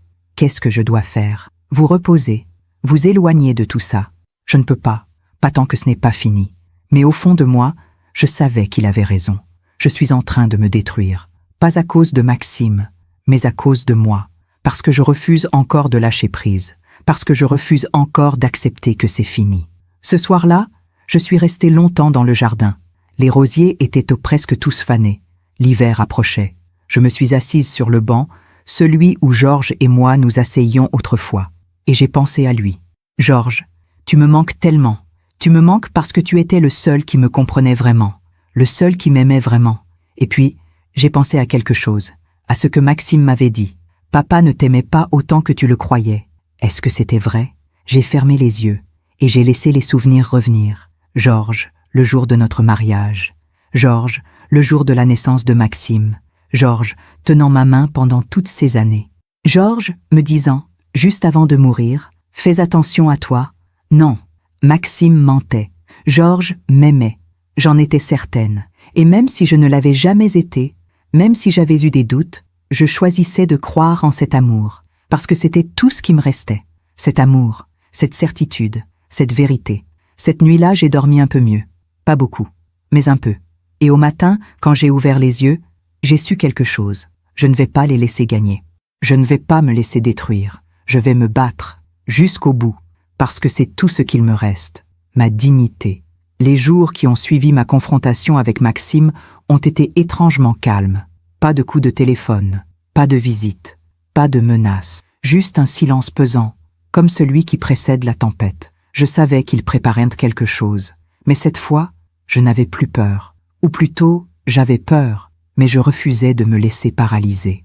Maître Garnier m'appelait tous les 2 jours pour me tenir au courant de l'avancement des procédures. L'enquête du procureur avance bien, Madame Lefebvre.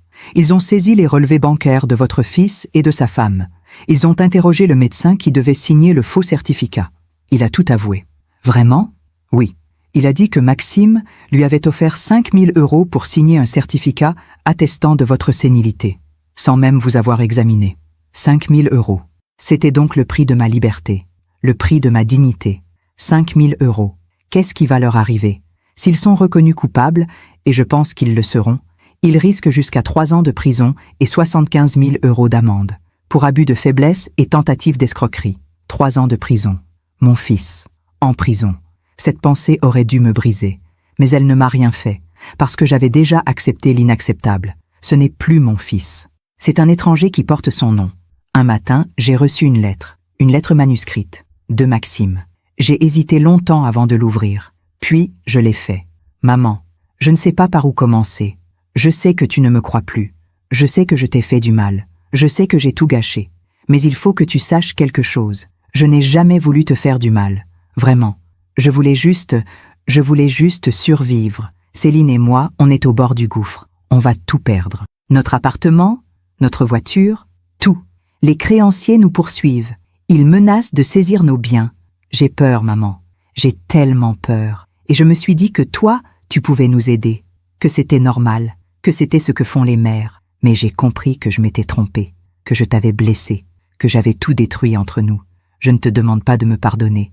Je ne te demande même pas de m'aider. Je veux juste que tu saches que je regrette. Vraiment. Ton fils qui t'aime, Maxime. J'ai lu cette lettre plusieurs fois. J'ai cherché dans chaque mot, dans chaque phrase, quelque chose de sincère, quelque chose de vrai. Mais je n'ai trouvé que de la manipulation. Je voulais juste survivre. C'est ce que font les mères. Ton fils qui t'aime. Non. Maxime ne regrettait rien. Il avait juste peur des conséquences. Il voulait que je retire ma plainte, que je lui pardonne, que je redevienne la mère qu'il pouvait manipuler. J'ai posé la lettre sur la table, puis j'ai pris mon téléphone et j'ai appelé Maître Garnier. Maître, j'ai reçu une lettre de Maxime. Qu'est-ce qu'elle dit? Je lui ai lu la lettre. Il y a eu un long silence. Puis il a dit « Madame Lefebvre, c'est une tentative de vous manipuler. Vous le comprenez, n'est-ce pas? Oui, je le comprends. Bien, parce que si vous retirez votre plainte maintenant, tout ce qu'on a fait n'aura servi à rien. Je ne retirerai rien. » Après avoir raccroché, je suis restée assise à la table de la cuisine. La tasse bleue était devant moi, vide. Je l'ai prise dans mes mains. J'ai senti le filet doré sous mes doigts. Et j'ai pensé à Georges. Georges, je fais ce qu'il faut, n'est-ce pas? Mais au fond de moi, je savais. Je savais que je ne faisais pas ça pour Georges. Je ne faisais pas ça pour Maxime. Je faisais ça pour moi. Pour cette femme de 71 ans qui avait passé toute sa vie à céder, à s'effacer, à donner. Cette femme qui, pour la première fois, refusait de se laisser détruire. Ce jour-là, j'ai pris une décision. Une décision qui me pesait depuis des semaines. Je vais vendre la maison. Cette maison où j'avais vécu pendant 50 ans. Cette maison où Maxime était né. Cette maison où Georges était mort. Cette maison qui contenait toute ma vie. Je vais la vendre. Pas parce que j'y étais obligée. Pas parce que je n'avais plus d'argent. Mais parce que je ne pouvais plus y vivre. Parce que chaque pièce me rappelait ce que j'avais perdu. Parce que chaque coin de cette maison portait les traces de mon fils.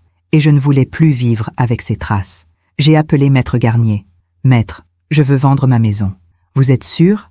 Oui? Madame Lefebvre? C'est une décision importante. Ne la prenez pas sous le coup de l'émotion. Ce n'est pas sous le coup de l'émotion. C'est réfléchi. C'est nécessaire. Il y a eu un silence. Très bien. Je vais vous mettre en contact avec une agence immobilière de confiance. Merci. Et où allez-vous habiter? Je ne sais pas encore. Quelque part de plus petit. Quelque part où je pourrais recommencer. Recommencer. Ce mot m'a surprise moi-même. Est-ce qu'on pouvait vraiment recommencer à 71 ans? Est-ce qu'on pouvait reconstruire une vie après avoir tout perdu? Oui, on le pouvait. On le devait. Le lendemain, un agent immobilier est venu visiter la maison. C'était un homme d'une 50aine d'années, élégant et professionnel. Madame Lefebvre, c'est une très belle propriété. Bien entretenue, bien située. Merci. Je pense qu'on peut facilement la vendre en quelques mois. Quelques mois? Oui. Le marché est favorable en ce moment. Et une maison comme celle-ci, les acheteurs vont se battre pour l'avoir. Se battre pour l'avoir. Cette phrase m'a fait sourire tristement. Parce que Maxime aussi s'était battu pour l'avoir. Mais lui, il voulait la prendre, pas l'acheter. Combien pensez-vous qu'on peut en tirer? Entre 600 000 et 650 000 euros. 600 000 euros. Une somme énorme. Une somme qui représentait toute une vie de travail, d'économie, de sacrifice. Georges et moi avions acheté cette maison pour 120 000 francs, il y a 50 ans. Nous l'avions retapée nous-mêmes, pièce par pièce, année après année. Et maintenant, j'allais la vendre, à des inconnus, qui ne sauraient jamais ce qu'elle avait été pour nous.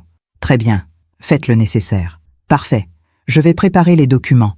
Vous pourrez signer dans quelques jours.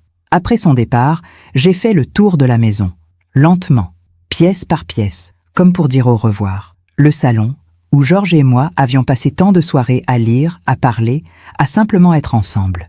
La cuisine, où j'avais préparé des milliers de repas.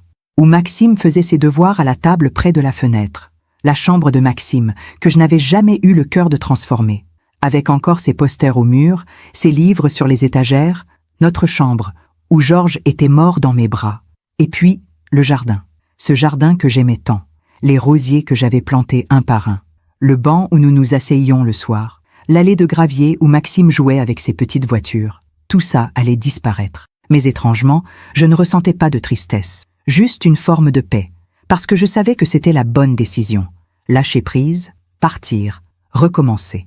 Quelques jours plus tard, j'ai signé le mandat de vente, et dès le lendemain, les visites ont commencé. Des couples avec des enfants, des jeunes actifs, des retraités. Tous regardèrent la maison avec des yeux brillants. C'est exactement ce qu'on cherchait. Le jardin est magnifique. On pourrait refaire toute la cuisine. Refaire toute la cuisine. La cuisine où j'avais passé tant d'heures. La cuisine où j'avais préparé le premier gâteau d'anniversaire de Maxime. La cuisine où Georges m'avait demandé en mariage. Ils allaient tout refaire. Mais c'était normal. C'était la vie. Les choses passaient, les gens passaient, et moi aussi, je passerais. Mais avant, je devais faire quelque chose. Quelque chose d'important. J'ai pris rendez-vous avec un notaire différent de celui qui avait réglé la succession de Georges. Quelqu'un que Maxime ne connaissait pas. Madame Lefebvre, que puis-je faire pour vous? Je veux modifier mon testament. Le notaire a hoché la tête. Très bien. Quelles sont vos volontés? J'ai pris une grande inspiration. Je veux déshériter mon fils. Il y a eu un silence. Madame Lefebvre, vous comprenez que c'est une décision grave? Oui. Et vous êtes certaine? Absolument certaine. Très bien. Je dois vous informer qu'en France, on ne peut pas totalement déshériter un enfant. Il aura toujours droit à sa réserve héréditaire. Mais vous pouvez réduire sa part au minimum légal. Combien? La moitié de ce que vous laissez. L'autre moitié, vous pouvez en disposer librement. Alors je veux léguer cette moitié à des associations. Quelles associations? J'ai réfléchi. Des associations qui aident les personnes âgées victimes d'abus. Des associations qui luttent contre la maltraitance. Le notaire a souri tristement. C'est un très beau geste, Madame Lefebvre. Après avoir signé le Nouveau Testament, je me suis sentie plus légère, pas heureuse, pas soulagée, mais plus légère, comme si un poids énorme venait de se soulever de mes épaules. Maxime aura sa part, mais il n'aura pas tout. Et surtout, il saura que je l'ai fait consciemment, que c'était mon choix, ma décision, ma dernière leçon. Les semaines suivantes, j'ai commencé à vider la maison, à trier mes affaires, à donner ce que je ne voulais plus garder. Les vêtements de Georges, que j'avais gardés dans l'armoire pendant 5 ans, les jouets de Maxime, rangés dans des cartons au grenier, les livres, les bibelots, les souvenirs, tout ce qui avait fait ma vie. Un jour, en triant les affaires de Georges, j'ai trouvé quelque chose, une boîte en bois, cachée tout au fond de son bureau. Je l'ai ouverte. À l'intérieur, il y avait des lettres qu'il m'avait écrites au fil des années, mais que je n'avais jamais reçues. J'ai ouvert la première. Ma chère Hortense, aujourd'hui, ça fait 20 ans qu'on est mariés, 20 ans que tu es à mes côtés, 20 ans que tu illumines ma vie. Je ne te l'ai jamais dit assez, mais tu es ce que j'ai de plus précieux que cette maison, plus précieux que tout l'argent du monde. Je t'aime, pour toujours. Georges, j'ai senti les larmes couler sur mes joues. Georges, mon Georges, tu m'aimais vraiment. J'ai lu toutes les lettres, une par une. Il y en avait 15, une pour chaque anniversaire de mariage. 15 lettres qu'il avait écrites mais jamais envoyées, parce qu'il était timide, parce qu'il avait du mal à dire les mots, mais il les avait écrits et il les avait gardés pour moi. Et dans la dernière lettre, celle de nos 45 ans de mariage, 2 ans avant sa mort, il avait écrit quelque chose qui m'a bouleversée. Hortense, je sais que je n'ai plus beaucoup de temps. Je le sens. Et je veux que tu saches que si je pouvais recommencer ma vie, je la recommencerais exactement de la même façon, avec toi. Tu as été la meilleure chose qui me soit arrivée. Fais attention à toi, ma chérie. Parce que le monde n'est pas toujours tendre avec les gens comme toi. Les gens qui donnent trop, qui aiment trop, qui croient trop. Je t'aime, pour toujours. Georges, fais attention à toi. C'était donc ça, ces derniers mots qu'il m'avait dit sur son lit de mort. Il savait que j'allais me retrouver seule. Il savait que j'allais être vulnérable. Il savait que quelqu'un, peut-être même notre fils, pourrait essayer de profiter de moi. Et il avait essayé de me prévenir, à sa façon. Avec ces mots maladroits. Fais attention à toi. J'ai serré les lettres contre mon cœur. Et j'ai pleuré. Pas de tristesse, pas de regret, mais de reconnaissance. Merci Georges. Merci de m'avoir aimé. Merci de m'avoir protégé, même après ta mort. Merci pour ces lettres. Merci pour tout. Ce soir-là, j'ai pris la tasse bleue. Celle avec le filet doré. Je l'ai lavée une dernière fois. Je l'ai séchée avec soin. Et je l'ai emballée dans du papier bulle. Je l'emporterai avec moi, où que j'aille. Parce qu'elle est tout ce qui me reste de nous, de notre amour, de notre vie. 3 semaines plus tard, la maison a été vendue. À un jeune couple avec 2 enfants. Ils étaient heureux, enthousiastes. On va être tellement bien ici. Les enfants vont adorer le jardin. Et moi, je leur ai souri. Parce que je savais que cette maison allait revivre, qu'elle allait entendre de nouveaux rires, qu'elle allait abriter de nouveaux souvenirs. Et c'était bien. Le jour du déménagement, je suis partie tôt le matin, avant que les nouveaux propriétaires arrivent. J'ai fait un dernier tour dans le jardin. J'ai touché les rosiers une dernière fois. Je me suis assise sur le banc. Et j'ai dit au revoir. Au revoir, Georges. Au revoir, Maxime. Celui que tu étais. Au revoir, maison. Au revoir, vie d'avant. Puis, je suis montée dans le taxi qui m'attendait. Avec mes valises, avec ma tasse bleue, avec les lettres de Georges. Et je suis partie. Vers un petit appartement que j'avais loué en ville. Un appartement lumineux, avec un balcon qui donnait sur un parc. Un appartement où personne ne me connaissait, où personne ne savait qui j'étais, où je pourrais recommencer, en silence, en paix, en dignité. 6 mois ont passé depuis mon déménagement. 6 mois dans ce petit appartement au 4e étage, avec vue sur le parc. 6 mois à reconstruire une vie, pas celle d'avant, une autre, plus petite peut-être, mais plus vraie. Les premiers jours avaient été difficiles. Je me réveillais la nuit, désorientée, cherchant mes repères. Où suis-je? Où est ma cuisine? Où est mon jardin? Mais petit à petit, je m'étais habituée à ce nouveau silence, à ces nouveaux murs, à cette nouvelle solitude, une solitude choisie cette fois. Chaque matin, je prenais mon café dans la tasse bleue, sur le balcon. Je regardais les arbres du parc bouger dans le vent. Je regardais les enfants jouer. Je regardais la vie continuer, sans moi. Et c'était bien ainsi. Je n'avais plus aucune nouvelle de Maxime, ni de Céline. Maître Garnier m'avait appelé quelques fois pour me tenir au courant de l'évolution des procédures judiciaires. Le procès aura lieu dans 3 mois, Madame Lefebvre. Bien, vous devrez témoigner. Je sais. Vous vous sentez prête? Oui. Mais la vérité, c'est que je ne pensais plus beaucoup à eux. Pas parce que je leur avais pardonné, mais parce que j'avais compris quelque chose d'essentiel. Ils n'avaient plus de pouvoir sur moi. Je n'attendais plus rien d'eux. Ni excuses, ni regrets, ni amour. Rien. Et cette absence d'attente était une libération. Un après-midi, alors que je lisais sur mon balcon, mon téléphone a sonné. C'était un numéro inconnu. J'ai hésité, puis j'ai décroché. « Allô? Madame Lefebvre ?» C'était une voix de femme. Une voix que je ne connaissais pas. « Oui, je m'appelle Sophie Renard. Je suis journaliste au Monde. J'aimerais vous parler de votre histoire. » Mon cœur s'est serré. « Mon histoire? Oui, l'affaire de votre fils. Elle est devenue publique après le dépôt de plainte. Et beaucoup de gens sont touchés par ce que vous avez vécu. Je ne veux pas parler à la presse. Je comprends. Mais je pense que votre témoignage pourrait aider d'autres personnes, d'autres mères, d'autres personnes âgées qui vivent la même chose et qui n'osent pas parler. J'ai fermé les yeux. D'autres personnes qui vivent la même chose. Combien étaient-elles? Combien de mères, de pères, de grands-parents se faisaient dépouiller par leurs propres enfants, en silence, par honte, par amour? Madame Lefebvre, vous êtes toujours là? Oui. Alors, vous accepteriez de me rencontrer? Juste pour en parler, sans engagement. J'ai réfléchi longtemps. Puis j'ai dit, d'accord, mais pas maintenant, après le procès. Parfait, je vous recontacterai. Merci, Madame Lefebvre. Après avoir raccroché, je suis restée longtemps assise sur mon balcon. Parler, raconter mon histoire, pour que d'autres n'aient pas à vivre la même chose. Peut-être que c'était ça, le sens de tout ça. Pas la vengeance, pas la justice, mais la transmission, transformer la douleur en leçon. Les semaines suivantes, j'ai commencé à recevoir des messages, sur ma messagerie vocale, sur mon téléphone, de personnes que je ne connaissais pas, des femmes, surtout, des femmes de mon âge ou plus jeunes, qui me remerciaient. Madame Lefebvre, je ne sais pas si vous écouterez ce message, mais je voulais vous dire merci. Mon fils essaie de faire la même chose avec moi depuis 1 an, et grâce à votre histoire, j'ai eu le courage de dire non. Madame Lefebvre, je suis avocate spécialisée dans la protection des personnes vulnérables. Votre cas a fait jurisprudence. Vous avez aidé des dizaines de personnes sans même le savoir. Madame Lefebvre, je suis votre voisine du dessous. Je voulais juste vous dire que vous êtes une femme courageuse. Ces messages me bouleversaient, parce que je ne m'étais jamais sentie courageuse. Je m'étais juste sentie survivante. Mais peut-être que c'était ça, le courage. Survivre, refuser de se laisser détruire, continuer. Un matin, j'ai reçu une lettre, pas de Maxime, mais de Nathalie Berger, la comptable qui m'avait aidée. Chère Madame Lefebvre, j'espère que vous allez bien. Je voulais vous donner des nouvelles.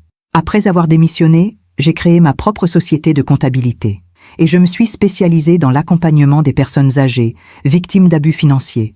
C'est grâce à vous que j'ai trouvé ma voie. Merci de m'avoir montré qu'il était possible de dire non, de choisir son camp, de faire ce qui est juste, même quand c'est difficile. Avec toute mon admiration, Nathalie. J'ai souri en lisant cette lettre, avec toute mon admiration. Moi qui n'avais jamais admiré personne d'autre que Georges, moi qui ne m'étais jamais senti digne d'admiration. Et pourtant, peut-être que j'avais fait quelque chose de bien finalement. Pas pour moi, mais pour les autres. Le jour du procès est arrivé. C'était un matin de mai, lumineux et doux. Maître Garnier est venu me chercher. « Vous êtes prête, Madame Lefebvre ?»« Oui. Rappelez-vous, vous dites la vérité, simplement, et vous gardez votre dignité, quoi qu'il arrive. Je sais. » Au tribunal, la salle était pleine. Des journalistes, des curieux, des personnes âgées venues me soutenir. Et au fond, Maxime et Céline, entourés de leur avocat. Quand je suis entrée, tous les regards se sont tournés vers moi. J'ai marché lentement, la tête haute. J'ai cherché le regard de Maxime. Il l'a détourné. Le procès a duré toute la journée. Les témoignages se sont succédés. Maître Garnier a présenté toutes les preuves, les micros, les relevés bancaires, les tentatives de fraude, le faux certificat médical, les menaces, tout. Puis ça a été mon tour de témoigner. Je me suis levée, je me suis avancée vers la barre, et j'ai raconté. Pendant 71 ans, j'ai cru que l'amour suffisait, que si je donnais tout à mon fils, il deviendrait un homme bien. Ma voix tremblait, mais je continuais. J'avais tort, parce que l'amour sans limite n'est pas de l'amour, c'est de la faiblesse. Et cette faiblesse, elle a créé un monstre. Dans la salle, le silence était total. Mon fils ne voulait pas me protéger. Il voulait me dépouiller. Il voulait m'enfermer. Il voulait effacer ce que j'étais pour prendre ce que j'avais. J'ai levé les yeux vers Maxime. Et pendant longtemps, j'ai eu honte. Honte d'avoir échoué.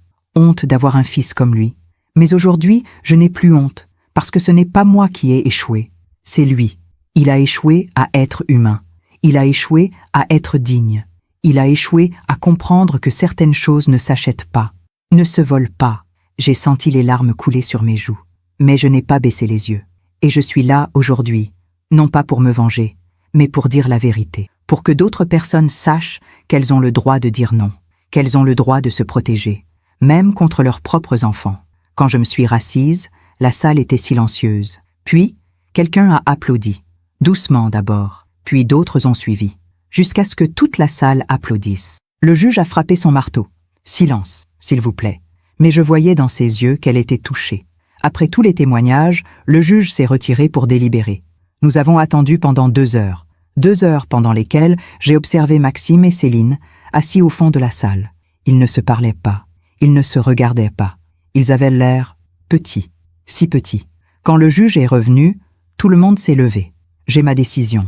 Monsieur Maxime Lefebvre et Madame Céline Lefebvre, vous êtes reconnus coupables d'abus de faiblesse, de tentative d'escroquerie, d'atteinte à la vie privée et de harcèlement moral. Vous êtes condamnés à 2 ans de prison avec sursis, 60 000 € d'amende et à verser 50 000 € de dommages et intérêts à Madame Hortense Lefebvre. De plus, vous êtes interdit d'approcher Madame Lefebvre pendant 5 ans. J'ai senti mes jambes trembler. 2 ans avec sursis. 60 000 € d'amende. 50 000 € de dommages. Ce n'était pas la prison ferme, mais c'était une condamnation. Une reconnaissance officielle de ce qu'il m'avait fait. Maxime a baissé la tête. Céline a éclaté en sanglots. Mais moi, je n'ai rien ressenti. Ni joie, ni tristesse. Juste une forme de fermeture. C'est fini. En sortant du tribunal, j'ai été entourée de journalistes. Madame Lefebvre, comment vous sentez-vous? Soulagée. Avez-vous un message pour votre fils? J'ai réfléchi.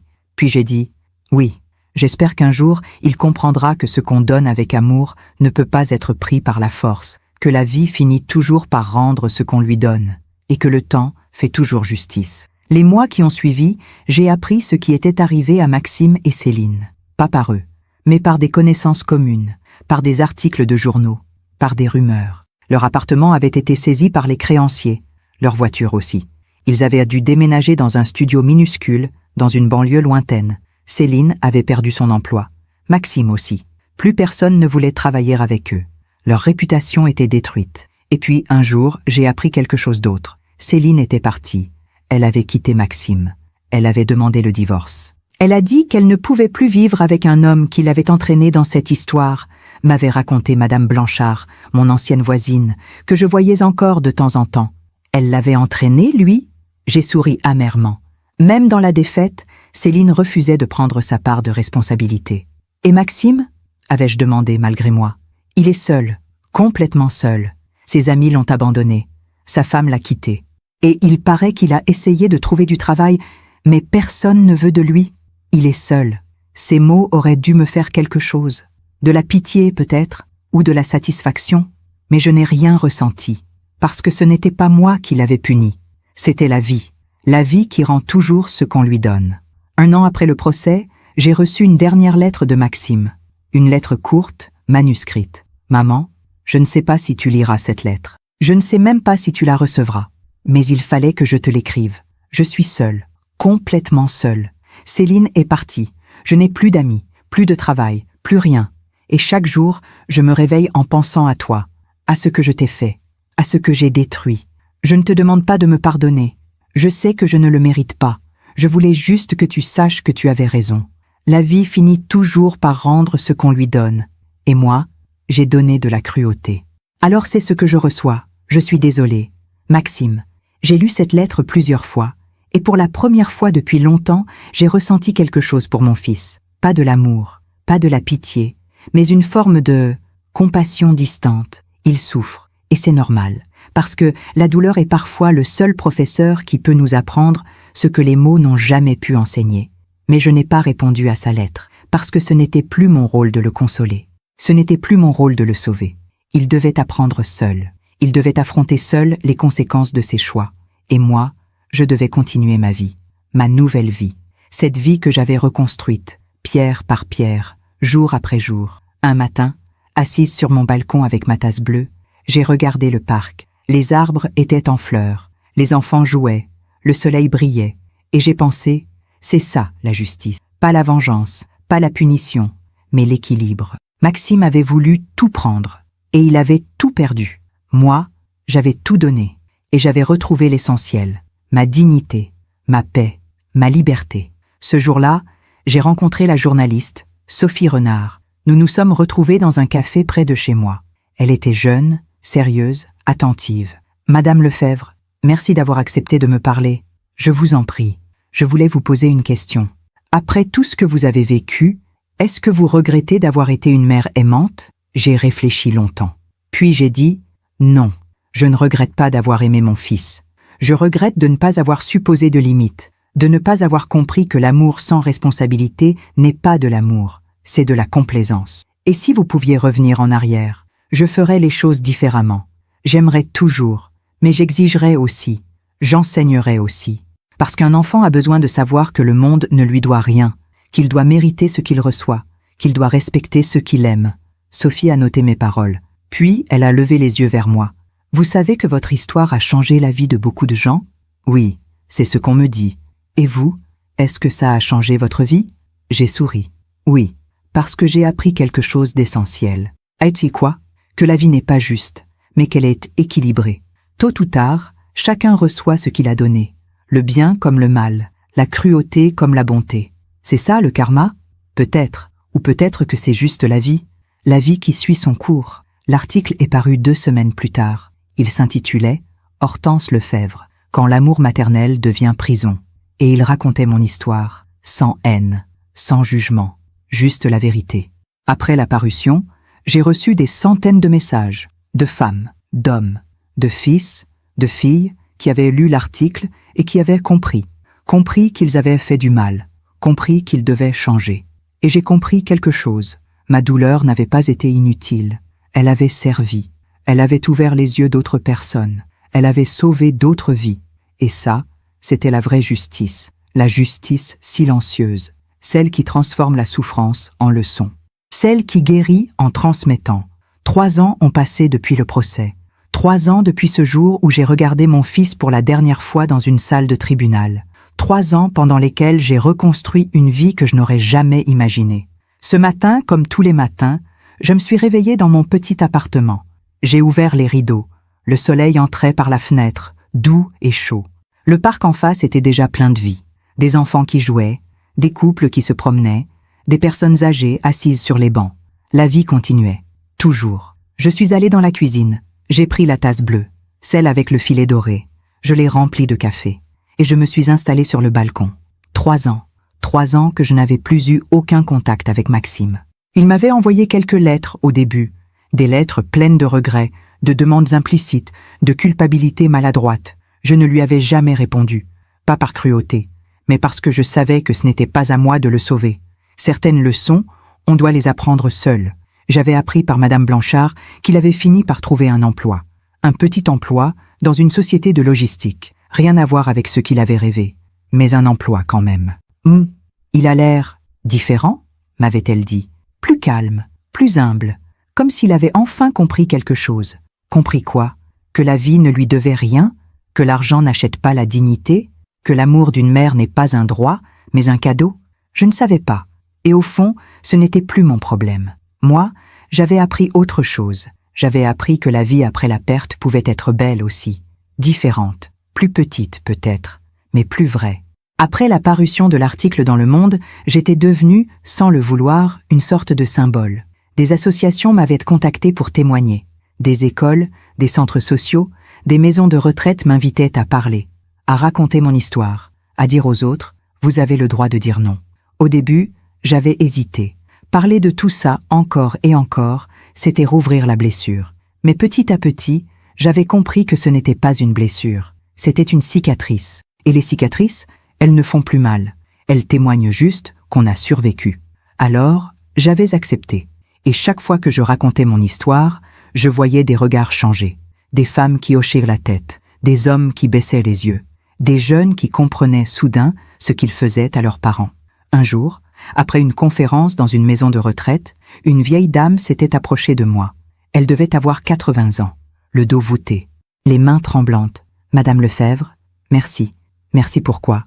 Pour avoir dit tout haut ce que je n'ai jamais osé dire. » Elle avait les larmes aux yeux. « Mon fils me demande de l'argent depuis 20 ans. À chaque fois je dis oui, parce que j'ai peur qu'il m'abandonne, parce que je crois que c'est ça, être une bonne mère. Et maintenant je sais que je peux dire non, que j'ai le droit, que ça ne fait pas de moi une mauvaise mère. » Elle m'avait serré dans ses bras, et j'avais compris. C'était pour ça que tout ça était arrivé.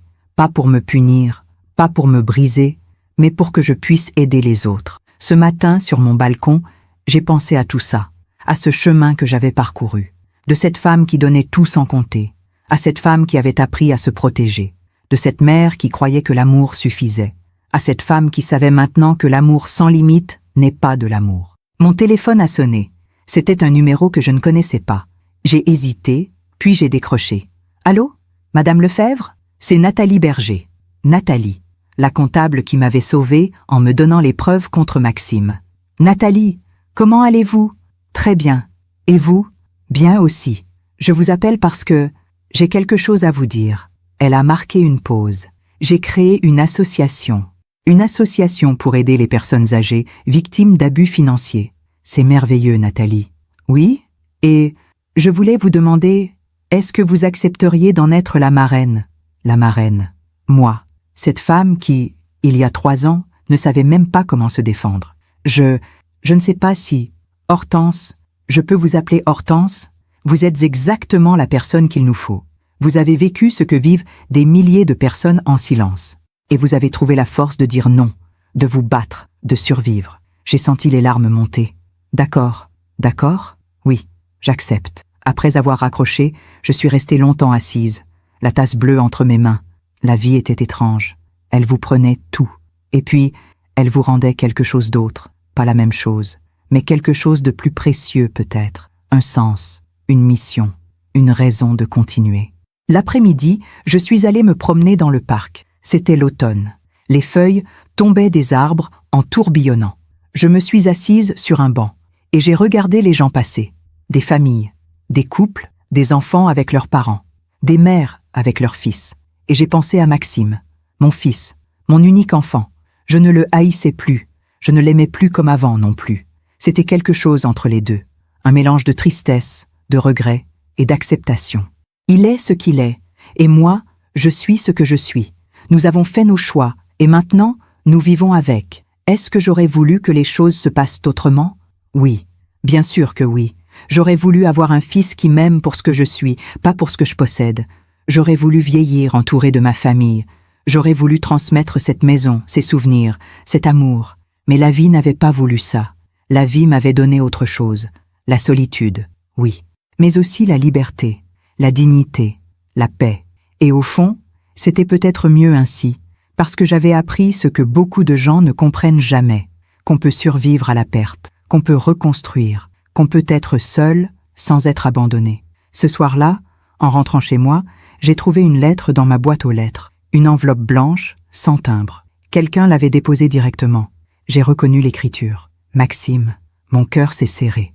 J'ai hésité longtemps avant de l'ouvrir. Puis je l'ai fait. Maman, je sais que tu ne veux plus avoir de contact avec moi. Je respecte ça. Mais il fallait que je t'écrive une dernière fois. Pas pour te demander quelque chose. Pas pour que tu me pardonnes. Juste pour te dire merci. Merci de m'avoir dit non. Merci de m'avoir forcé à affronter ce que j'étais devenu. Ces 3 dernières années ont été les plus difficiles de ma vie. J'ai tout perdu. Ma femme, mon travail, mon confort, ma réputation. Mais j'ai gagné quelque chose d'autre. La vérité sur moi-même. Et cette vérité, aussi douloureuse soit-elle, m'a libéré. J'ai compris que je n'étais pas l'homme que je croyais être, que j'avais été égoïste, cruel, aveugle. Et surtout, j'ai compris que tu avais raison. La vie finit toujours par rendre ce qu'on lui donne. Je ne sais pas si un jour tu pourras me pardonner. Je ne sais même pas si je le mérite. Mais je voulais que tu saches que je suis désolé. Vraiment désolé. Et que je passe le reste de ma vie à essayer de devenir l'homme que tu aurais mérité d'avoir comme fils. Même si c'est trop tard. Même si tu ne le verras jamais. Je t'aime, maman. Maxime. J'ai lu cette lettre 3 fois. Et pour la première fois depuis 3 ans, j'ai pleuré pour mon fils. Pas de colère, pas de douleur, mais de soulagement. Il a compris. Enfin, il a compris. Est-ce que je lui pardonnerais? Je ne savais pas. Le pardon n'était pas quelque chose qui se décidait. C'était quelque chose qui venait, ou qui ne venait pas. Mais au moins, maintenant, je savais qu'il avait compris. Que ma décision de dire non n'avait pas été inutile. Qu'elle l'avait sauvé, d'une certaine façon. En le forçant à grandir. En le forçant à devenir enfin un homme. Cette nuit-là, j'ai dormi paisiblement. Pour la première fois depuis des années, j'ai fait un rêve. Un rêve où Georges et moi étions assis dans notre jardin. Il tenait ma main, et il me disait « Tu as bien fait, Hortense. Tu as fait ce qu'il fallait. » Quand je me suis réveillée, le soleil se levait. Je me suis levée. J'ai pris la tasse bleue, et je suis allée sur le balcon. Et là, en regardant le parc s'éveiller, j'ai compris quelque chose. Ma vie n'était pas finie. Elle continuait, différemment. Mais elle continuait. Et si mon histoire pouvait aider ne serait-ce qu'une femme à ouvrir les yeux, ne serait-ce qu'une mère à poser des limites, ne serait-ce qu'une personne à comprendre que l'amour sans respect n'est pas de l'amour, alors tout cela aurait eu un sens. Aujourd'hui, j'ai 74 ans. Je vis seule dans mon petit appartement. Je n'ai plus de contact régulier avec Maxime. Mais je ne suis pas seule. J'ai mes voisins qui frappent à ma porte pour prendre des nouvelles. J'ai les personnes que j'aide dans l'association de Nathalie. J'ai les lettres que je reçois de femmes qui me remercient d'avoir parlé. J'ai ma dignité, ma liberté, ma paix. Et j'ai compris quelque chose d'essentiel. Le bonheur n'est pas dans ce qu'on possède. Il n'est pas dans ce qu'on donne. Il est dans ce qu'on est. Je ne suis plus cette femme qui donnait tout sans compter. Je ne suis plus cette mère qui croyait que l'amour suffisait. Je suis devenue une femme qui sait dire non. Une femme qui sait se protéger. Une femme qui sait que parfois, la plus grande preuve d'amour, c'est de laisser l'autre affronter ses propres choix. Et si je pouvais revenir en arrière, qu'est-ce que je changerais? Beaucoup de choses. J'aurais posé des limites plus tôt. J'aurais exigé le respect en même temps que je donnais l'amour. J'aurais compris que dire non, ce n'est pas rejeter. C'est protéger. Mais je ne regrette rien. Parce que cette douleur m'a transformée. Elle m'a appris qui j'étais vraiment. Elle m'a donné une force que je ne savais pas avoir. Et elle a fait de moi quelqu'un qui peut aider les autres. Alors aujourd'hui, assise sur mon balcon, avec ma tasse bleue entre les mains, je regarde le parc, je regarde la vie continuer, et je me dis, c'est ça, la vraie victoire, pas la vengeance, pas la justice des tribunaux, mais cette paix intérieure, cette certitude d'avoir fait ce qui était juste, cette liberté d'être enfin moi-même. Et si vous m'écoutez en ce moment, vous qui avez peut-être vécu la même chose, vous qui donnez tout sans recevoir, vous qui avez peur de dire non, je veux que vous sachiez quelque chose. Vous n'êtes pas seul, vous n'êtes pas folle, vous n'êtes pas égoïste, vous avez le droit de vous protéger, vous avez le droit d'exiger le respect, vous avez le droit de dire non à ceux qui veulent vous dépouiller, même si ce sont vos propres enfants. Parce que l'amour, le vrai amour, ce n'est pas tout donner, c'est donner en respectant ce qu'on est, c'est aimer en posant des limites, c'est protéger l'autre en le laissant grandir, Et si mon histoire peut vous aider à ouvrir les yeux, si elle peut vous donner la force de dire non, si elle peut vous montrer qu'on peut survivre à la perte et retrouver la paix, alors tout cela aura eu un sens. Merci de m'avoir écouté jusqu'au bout. Si cette histoire a touché votre cœur, abonnez-vous et activez la cloche pour entendre d'autres femmes qui ont transformé la douleur en sagesse. Chaque jour, une femme, une leçon de vie. Partagez cette histoire avec quelqu'un que vous aimez. Parfois, une histoire change toute une journée. Que Dieu vous bénisse et à très bientôt.